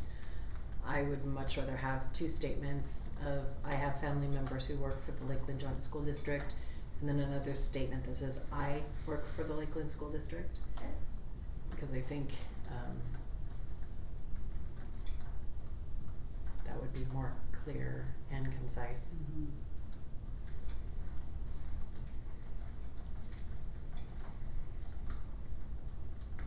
With response to number 4, is that gonna be an open box for them to fill in? Yep. Okay, thank you.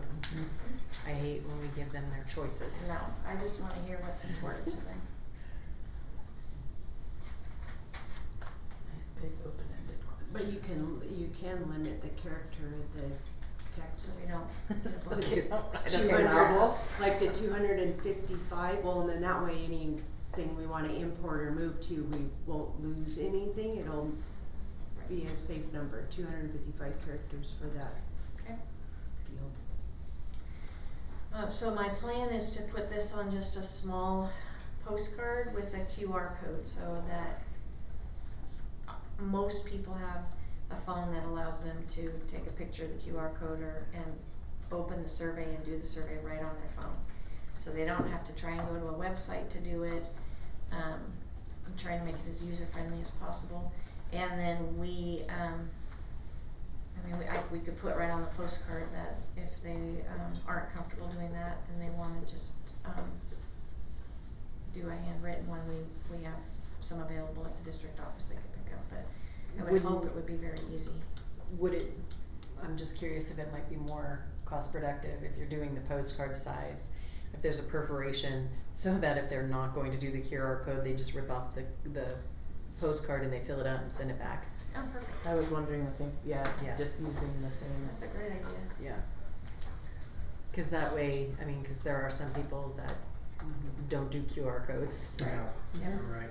And, you're gonna lose that whole population, so just make it that easy for them. Okay. That's perfect. I didn't even think about that, but my goal is to try to hear from, it would be nice if we could get every single household in the district to respond and just give us some feedback. Well, cost-wise, you could actually do an 8.5 by 11 sheet and fold it in half, because the postcard's gonna get spinning. At least they would have more room. I'm just thinking if we're asking for information and they're gonna write on it, might be better to, look at give them more room if it's just on an 8.5 by 11 sheet of paper, so the inside of the paper is, here's the questions, here's what you can answer, and then they can, whether it's a perforation, mail it back or whatever. Right. I just don't know how much, you can do an elongated postcard, but I'm not sure how much. Yeah, we'll do whatever is least costly. Yeah. But we also can't scrimp on what we're doing, because if someone gets it and they can't read it because Right. they're like, what? They're Right, just yeah. gonna throw it away. Right. Or if it's, real glossy, you can't write on it. Yeah. Yeah, and we can pick the paper, so we can pick just cardstock without the gloss on it. But we'll get some quotes on the different ways that we can send it. Yeah, and you could always ask them, the printer, they might even have suggestions, being that that's their world. Are you gonna put the survey up on all of the social media? Okay. Yes, ma'am. And we'll put it on the front page of the district website also, so it's easy for people to access to. I was kind of Yeah. including the website with Yeah. that. Yeah. One of the things that came up today, when we met with the administrators about the survey is, they asked me if we are going to survey, the community about 4-day school week. And my initial response was no. And I said that out loud, and I got some pushback, so I had to bite my tongue and I had to listen. I have concerns about doing that, so I'm not gonna sit here and recommend to you that we look at a 4-day week. But their concern is that we will probably be the only district in North Idaho who is not going to a 4-day week next year. We've always been a leader. I know. I was gonna say what. I know, and Yeah, so we were also in school 5 days a week. right.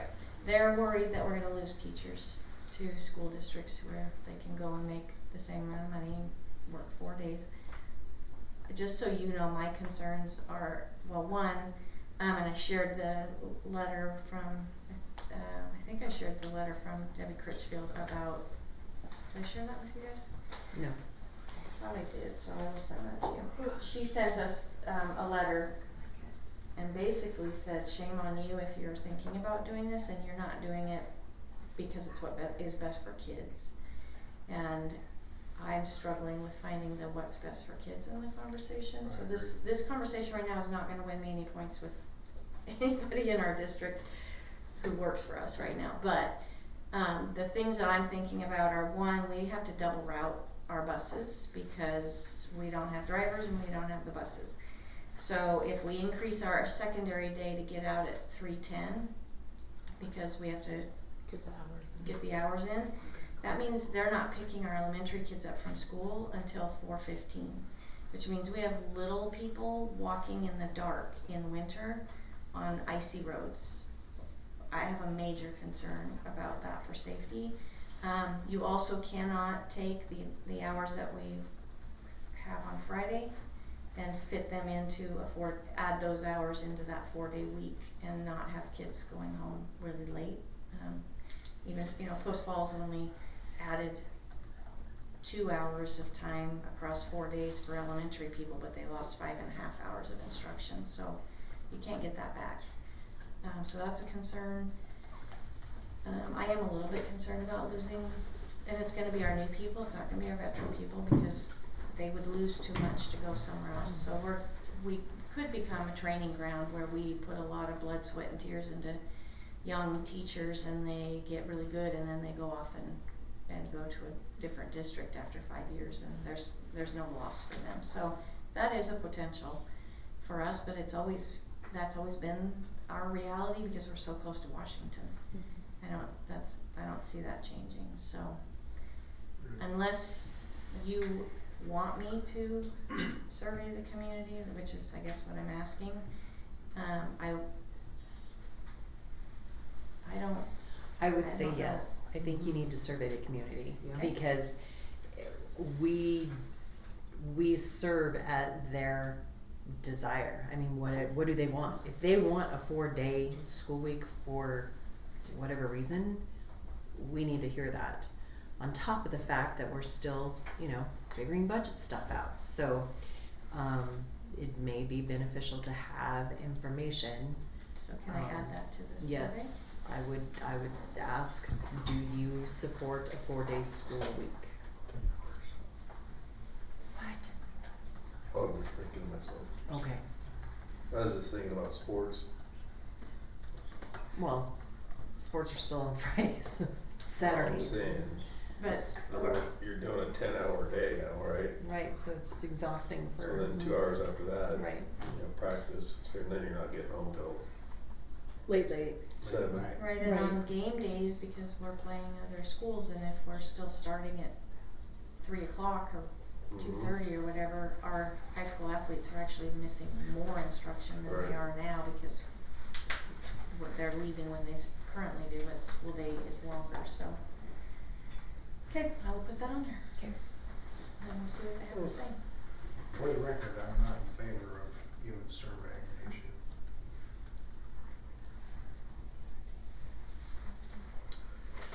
I think I know what the answer is going to be, but we won't know until we ask the question. Correct.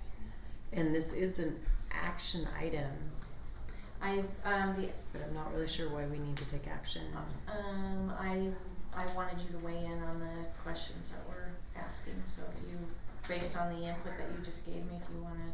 But do we need to take action to tell her to run a survey? No, Just because give it's me for the direction. long-range community. I mean, I appreciate Right, asking, what the board thinks, but it's actually the committee surveys. right. Okay. So no action needed then. Thank you for the conversation. Oh, Yeah, you're thank welcome. you for bringing it. So we have the TMS ELA, I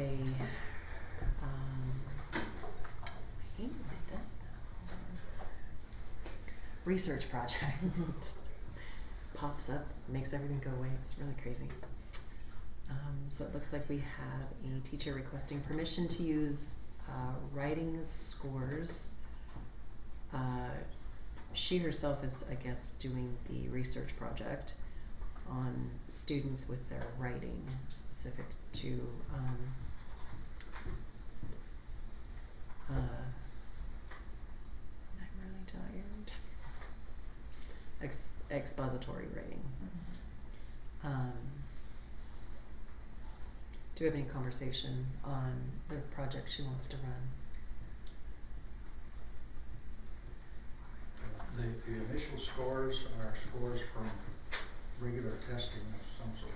So they did at the end of second quarter, they did an expository writing assignment, and she'd like to take those scores and then compare them to the expository writing that they're going to do at the end of March, I believe, because she's completely changing the instructional format, and and what she's trying to show is that kids can rise to the level that you want them to rise to with writing when you, when student interest is part of what you're doing. So what we currently, when we give them a prompt, half the time it's something the kids don't care anything about, and so if there's no motivation to write well, you don't get great scores. So what she's trying to show is that if you can get creative in the way you're approaching this, and she's going to use a 6th grade developmentally appropriate cold case about a bunny that gets stolen, to get the kids interested in and start digging into information and analyzing evidence and then using that to write.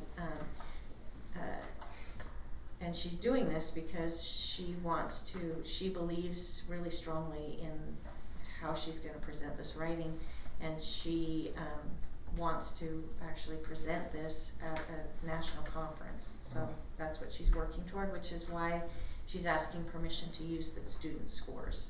It's just the scores, no names. No names attached to it. It'll be student 1, 2, 3, 4, and it's just 3rd period that she's using. And the parents will give permission for their kids to participate, even though there will be no names. Well, it helps to have that background information. Yeah. She's very excited about this writing project. But she's still doing the research with the students, all right? So she's still bringing the curriculum and use the cold case style so that she can compare the two. So there's still a piece of curriculum that we would need to see. Right, she knows that. Okay. So, and I asked her to provide all of the, to give me a packet that I can provide to you through the supplemental curriculum process in March. Okay. So she is aware of that. I just met with Chris. I met with her and Chris Monday. So. Okay, so we just wait till March then, table this until March, or, I mean? Well, she's looking for permission for the research project, just the premise of it, and then nothing will move forward without the approval of the curriculum. But what she's just asking permission to be able to do an action research project. I mean, based on what she gave, but I think it should all be approved at the same time. I mean, I don't see any problem with it. Bring us what she's gonna be using, would be my suggestion. I mean, cause what if we say, yeah, sure, sounds great, and then the curriculum comes and we're like, yeah, I don't know about this cold case. I am curious if her curriculum is just 3 pieces of paper, because she did include the Honey the Bunny Unsolved Case File Family Edition, page 2 of 7, page 4 of 11 gives some information, and then she's got a witness statement. She's got a witness statement. So is that all she's using? Or because this is page 2 of 7, I would assume there's a 1 through 6 that, or 1 through 7 that needs to be added, and then this other 4 through 11. I mean, I don't know.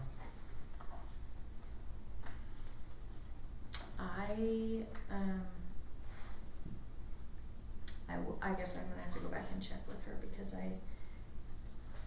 I did tell her that we had to get the curriculum side of it approved through the curriculum process. So I will, if you want to table this, I'll let her know that you guys are in favor of the project, but you'll do the approval when we have it's gone through the curriculum process.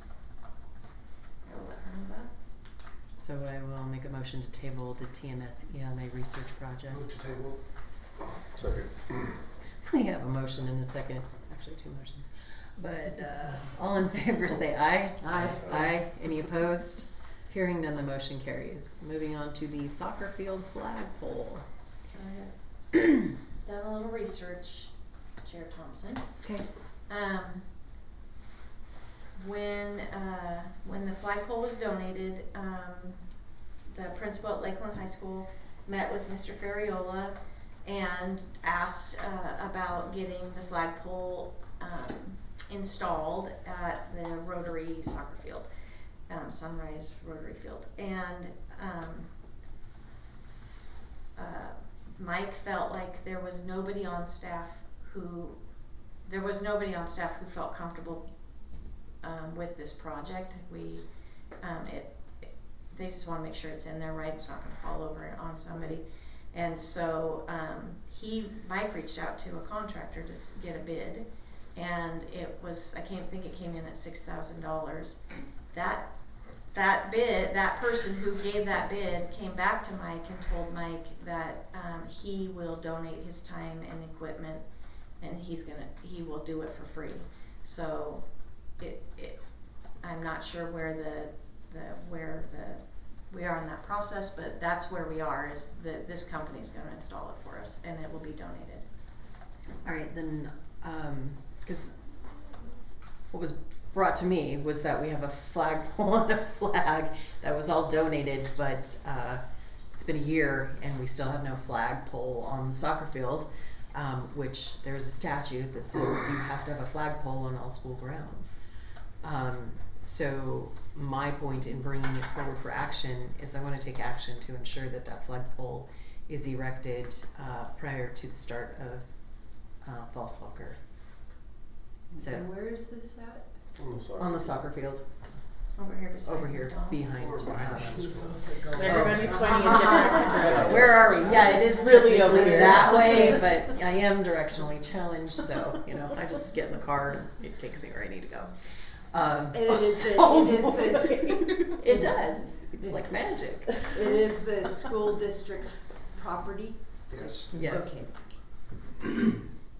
So I would like to make a motion that the flagpole for the soccer field be installed prior to the start of fall soccer for the 2024-2025 school year.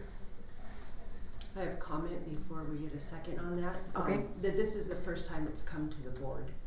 I think that should be put in the record, that this Okay. has never come before the board before. True. So it's not like the It has board not. said, no, we're not gonna do it, and then someone said, oh, but you have to because of the statute. The board's never heard Right. this story before, so. No, Chair Thompson's the one that brought up Yeah. statute and said, Yes. Yeah. no, we need to do it. Yeah. Alright, I'll second the motion.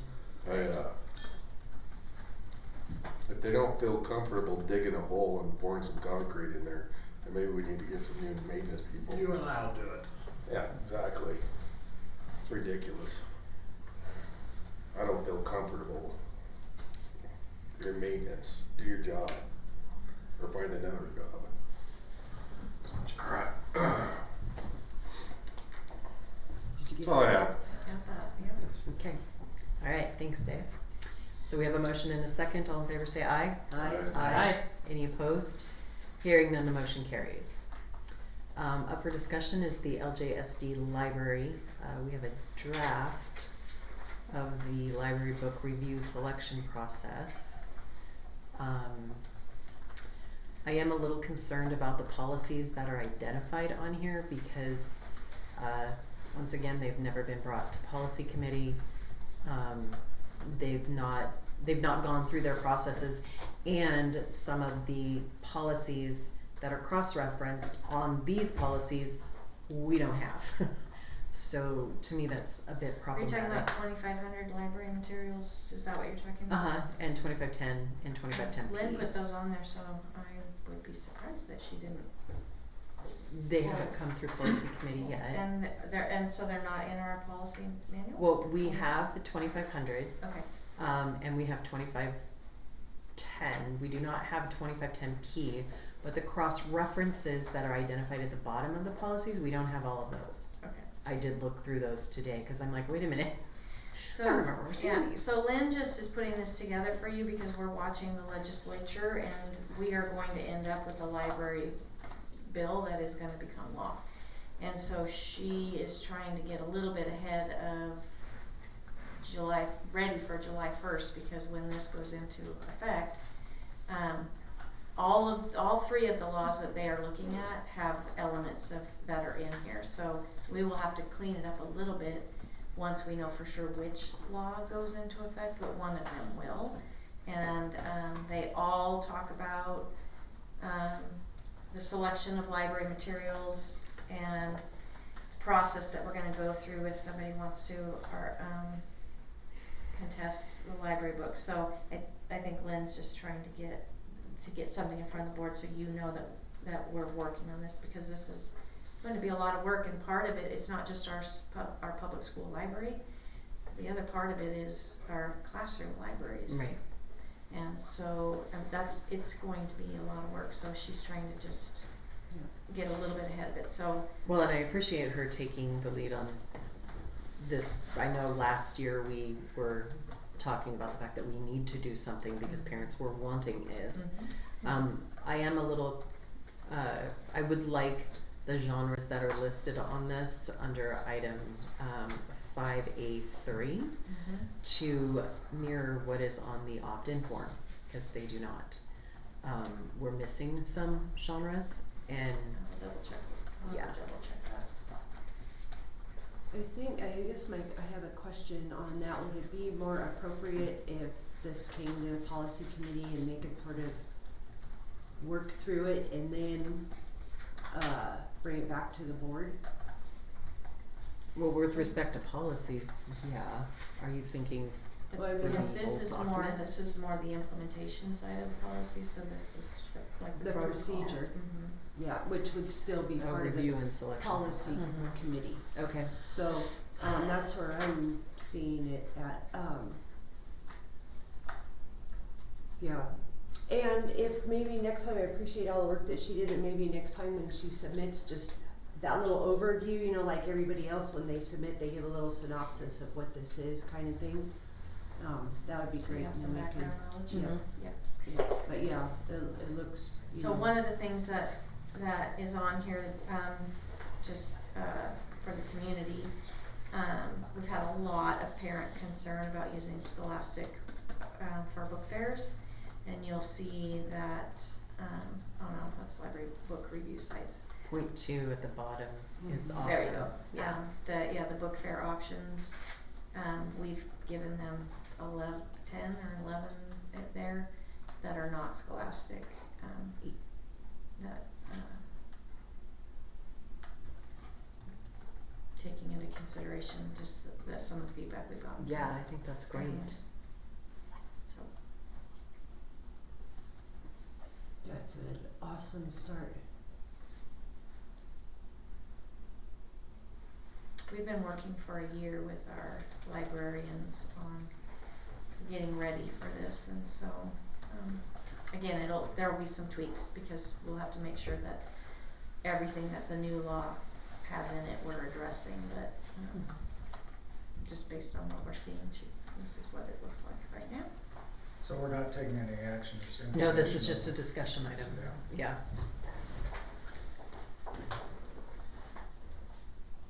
Cause yeah, I was a bit concerned on the policies. So that's something we need to work toward then. Yeah. One other thing, if we're gonna send this back to policy committee, can we make sure that the, public comment that was given tonight also is accompanied with this Yes. document? Yeah.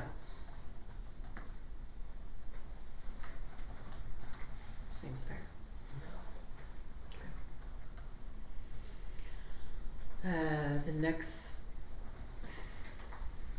okay, this is a discussion, but now it states its action. What? On the board agenda item request, the summer food program. It says action. Document. Yeah, but it's under discussion. Yeah. So we'll just discuss it. Okay, except I'm wondering, let me see. Well, Doesn't there say are it on the possible agenda. action items from discussion on our agenda, so we could take action. if we want to. So this item is actually on here because, Board Chair Thompson was asking some questions about why we, are not serving, the northern part of our district through the summer lunch program. So I asked Mr. Doyle to provide, just some data for you, which he sent to me on Friday, and so he's here, Well, yeah, just for clarification, when we were doing agenda planning, this was being brought to the board for summer base because they need to know if we're going to run it or if we're not gonna run it.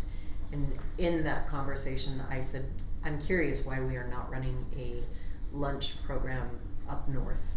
Because that is constantly where we're told needs the most support. So that's why, what prompted more information to be given to us, Yep. so. So Mr. Doyle's here to answer those questions. Kevin, if you wanna take the podium and just introduce yourself, that'd be great. Sure. It's Kevin Doyle, Food Service Director. Mhm. So, I provided some information, in October, I believe. Just wanted to recap a couple things. So, we ran summer food at the middle school.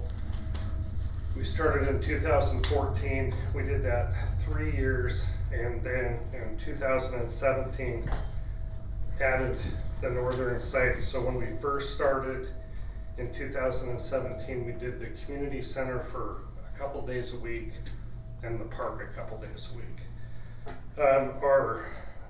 We had 38 days of operation, served 737 meals.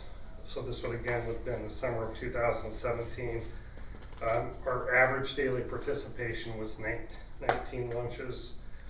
And then in 2018, we moved it to Timberlake High School. We had 31 days of operation. Average daily participation was about 32 meals. And then in 2019, it was at Timberlake High School again. We had about 16 days of operation and average ADP of about 16 meals a day. So part of the reason, and then during COVID, those 2 years, we were doing curbside feeding, so it was a little bit different because we had a truck at Athol for 30 minutes and then at Timberlake High School for 30 minutes. But we were also handing out breakfast and lunch at that same time as well. And then after COVID, we did not do the northern site, we just continued at Lakeland Middle School. So basically, the numbers up north really didn't support, just the participation didn't support the program. And even when we did it at the park, which you would think there would be, you would attract more kids, we still didn't have that many kids. So that's kind of why we stopped doing it up north. And then in terms of the middle school, last year, if it hadn't have been for the wrestlers that we served for that whole week, because we only did at Lakeland Middle School last year, if you took the wrestlers out, we did about 38 lunches a day and about 15 breakfasts a day without the wrestlers. How many again was that? So 38. about 38 Okay. was our average daily participation if you back out the wrestlers. And it worked out good having the wrestlers because they came over for breakfast and lunch, and so it really helped up our participation.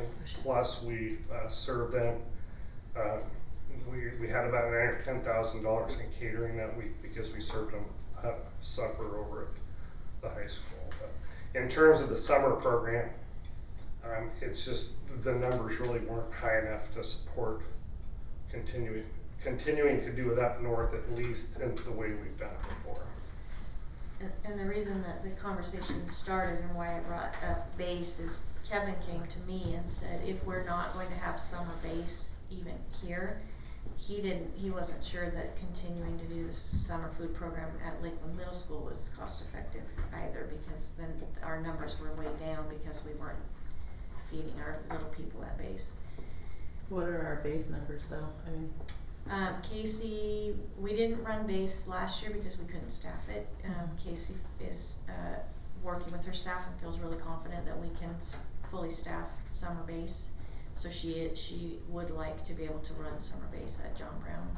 Is that the only location we're doing it at? That's how we've always done Okay. it. It's just just one location because we don't have the staff to run it in several. Okay. And they walk over for breakfast and lunch, and so that helps Kevin's numbers. So when we took them out of the equation, we saw a big drop at Lakeland Middle School.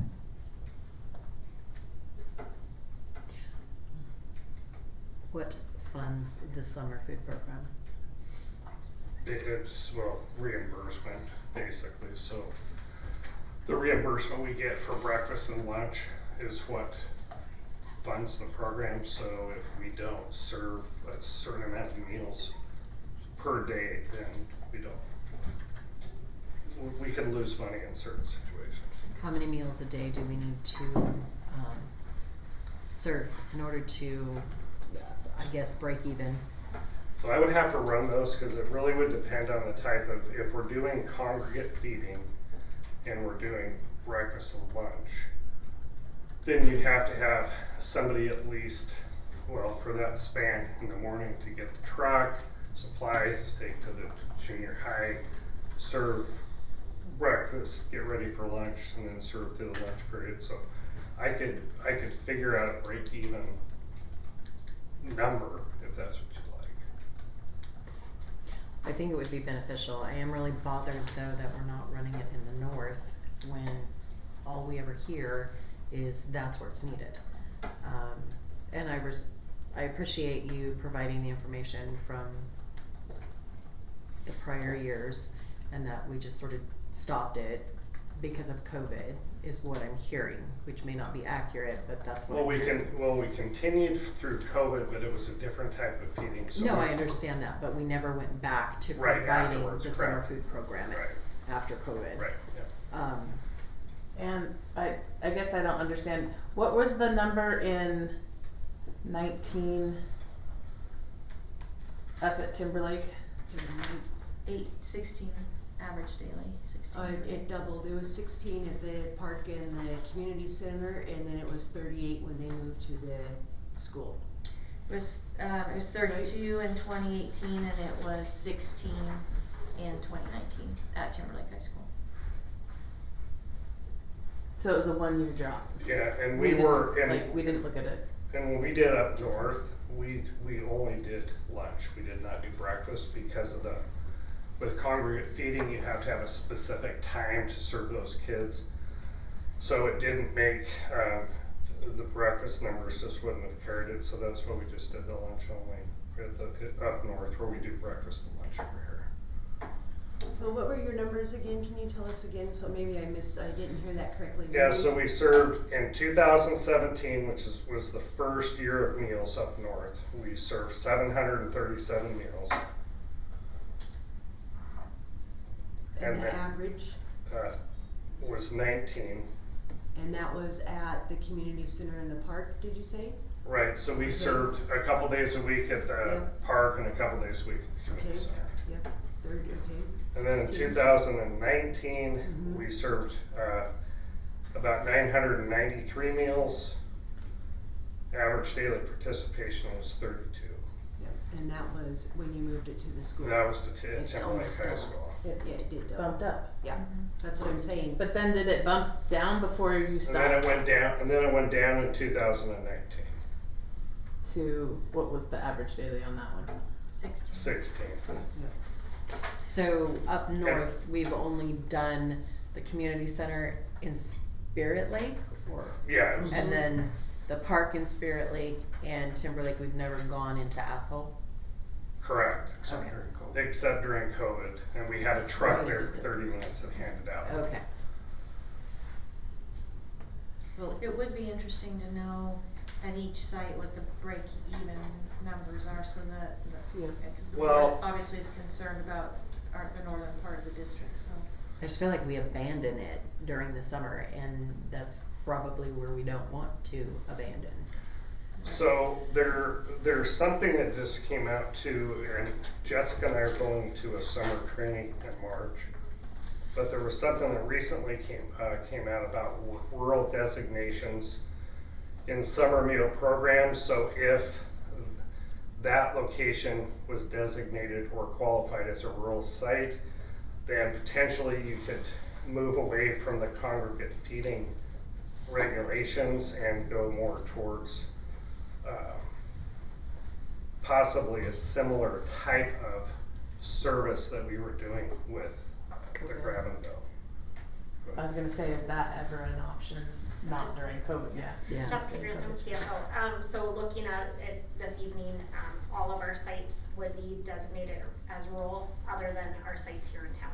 Right. So we would be able to potentially do a breakfast and lunch drop together, and then still do just breakfast and lunch congregate meals here. So it would be that handout type of service, which would probably make it more cost effective, because you're not staffing somebody, it's a limited window of time. You're not staffing somebody to serve meals, the kids aren't required to eat it on site, but we're still able to meet those food needs. We'll have more information on that when we go to that training in March. And then if we could look at the time also, because I think the time would affect the participation. And then my other question, just for clarification, when you said two things, you said there was a break even and then there was a reimbursement, but sometimes the reimbursement, so is there a number we have to hit in order for the reimbursement to come in? No, so you're gonna get reimbursed for each breakfast and each lunch, but the reimbursement revenue needs to cover your expenses to be able to, Right. the labor and the food and all that to produce those. So what's Or we need to find a better way to do it. right, yep. Yeah, so if the reimbursements are, there's really no reason for us not to do it. We just need to find a better way to do it. And this might be that better way, because Right. if we're staying with the congregate meals, and you only have 19 kids per day that we're getting reimbursed for, that's where we start not covering our costs with regard to prepping the meals and Right. And we serving may, the meals and all of that. and we may be able to do a blended, so we could do possibly congregate here and do the rural. Yeah. That I would think we- be my recommendation, just in relation to the break even on it. It would be more cost effective to be able, if we're allowed to do the drop sites up north and then continue a congregate here. So you said, go ahead. What are the regulations for congregate? I mean, does it literally say we have to cook on site and serve on site? And well, I mean, we can't cook on site, there's nowhere to cook, so. We have to serve on site, and the children have to stay on site to consume the meal for congregate. The only way around that is if you're a designated rural. Our location here in town is not a rural designation. Okay, so you could still bring the sack lunch and they would just have to sit down and eat it. Or they could take it if Right. we were able to do non-congregate feeding, so during COVID we had, Well, I'm talking congregate though. If that's gonna be the regulation we're stuck at, we could still do a sack lunch, but they still have to, they could have to sit and eat it. So we wouldn't have all the preparatory heating, all that. It would be fix here, grab and go, everybody grab a sack lunch, sit down and eat. Okay, you still met the requirement. you could, but then we also have to look at the, as far as the menu and what the Right. participation's gonna look like if we do that. But yeah, we can certainly look at it, but it sounds like we can possibly have some options. That'd be good. Yeah. Cause I would like to feed the kids, even if it's one. It's, Yeah. doesn't sound good when we're saying, well, if we break even, you can eat today. Right. But if we don't break even, you can't eat. Right. And I understand where you're, you know, it's catch-22, right? It's just like when the lunch money's run up and it's like, well, we can't keep, you know. All right. Yeah. I don't have any more questions. So then will you bring that back to the board after you guys do your training? Our training is actually The the day 13th? of the board meeting. So that evening we'll have fresh Oh. information.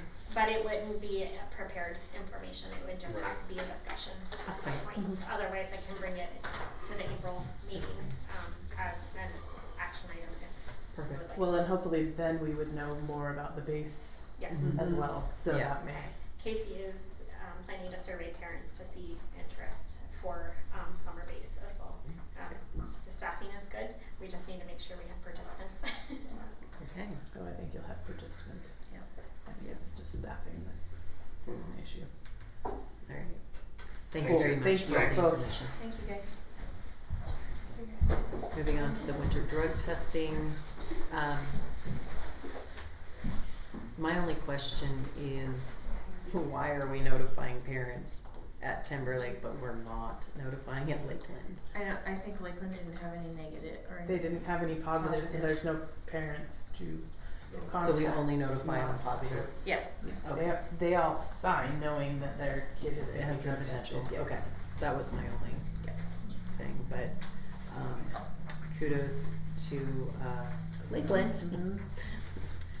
And just so you guys know, one of the things, they are doing this a little bit differently, and I think it comes across the reason Katie at Timberlake has 2 forms, we've gotten a lot of feedback from parents who are telling us that the kids have figured out the process, and so what they have learned is we stay clean and we don't vape and we don't use THC until after the testing for the season has been done, and then it's a free-for-all until we get close to the next season. And so with that information, that was coming from parents who were concerned, so we still test the same 50 kids, but we do 25 at one point in the season, and then we do 25 at a different point in the season, so that they're not off the hook, Okay. so to speak. So she kept her 2 separate. Matt just combined them all onto one sheet, but they both did it at 2 different times. Just because we are really struggling with the vaping and some of the drug use. Sounds like they are too. But they managed to stay off of it until they think that they are clear because of testing and So stuff. the only way around that is more random testing of Yeah. some sort. Which is why we separated it into 2 times instead of 1 time each season. And we'll try that and see if it helps us. This is the first time we've done it. Are you testing the same group or a different group? It's a different group of 25. So when they randomize it, they give us the first 25. Pretty easy to figure that one Well, out. no, they give us it's randomized both times. So they randomize the 25. I mean, it could be the same person Oh, okay, twice. okay. But yeah, so they're all in there for both. They could get pulled twice. Okay, I got it. And just knowing that it's not just a one and done anymore, they're just hoping that they will Mhm. Let's get it by it. Scare 'em. not participate in unsafe behavior. Right. So are we gonna get the other 25 results? I'm We just should have curious. 50. We got 27 from Timberlake. But There's there 2 are forms 2 there, but sheets. one of them's locked. Oh. So I just thought that we just Yeah, did no, the- that's why hers says first half, winter second half, winter first half. So which one did you not have access We don't to? have Where's access your to second the half? second half. Okay. So maybe it's not done yet, I don't know. It's restricted. That's why. Okay, I just opened it. Oh. Hey.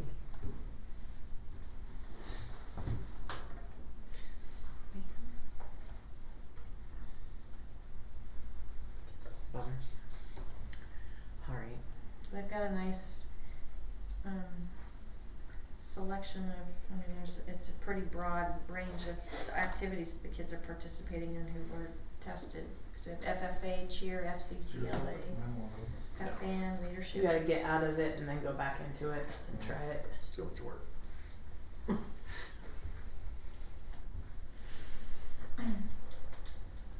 Some failed and some passed, there you go. That's right. Don't know who they are. Okay, gotcha. And it was the same thing. Okay, do we need to have any further discussion on the winter drug testing results? No ma'am. Alrighty. Okay. So we have no action items. Community luncheon is tomorrow. Policy committee is hitting once a week and on Thursdays from 4:30 to 6:30. We have a hearing on the 27th, and yeah, that's about it. Any input for future agenda items? No. Are we gonna try and do barbecue this year? It'd be cool if we We'll could do keep it. adding it to the, Yeah, right. we'll get it done. You're right. We can course, we can host a barbecue at my house. I'm back deck. And barbecue. Okay. Bob had a good idea before, I liked his idea about the barbecue here for all the staff or whomever, or whatever his suggestion was that they used to do. It would be nice if we knew of a day in May, mid-May, not towards the end, but maybe not at the very beginning. I don't know, but to do a barbecue. I think that would be a nice send-off into the summer. Mm-hmm. Then we could rally the troops again. Do it in. We're coming back. Since we're about, 4 years behind on doing it. Or maybe June. May's hard, just there are a lot of after Yeah, it's evening tough. events with But June is hard as well because people are gone. administrators are here until the end of June. Okay.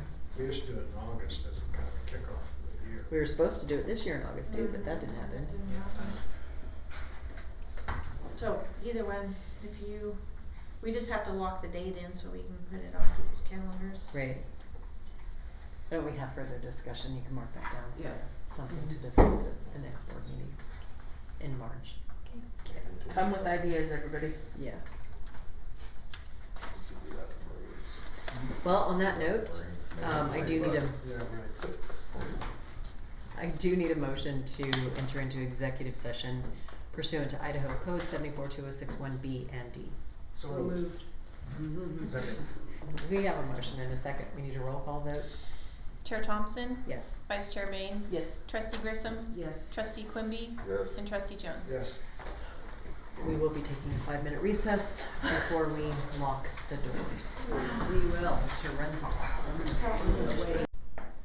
Okay, so we're coming out of executive session. There are no post-executive session action items, so we'll go ahead and end the meeting. It is 10:37. The end.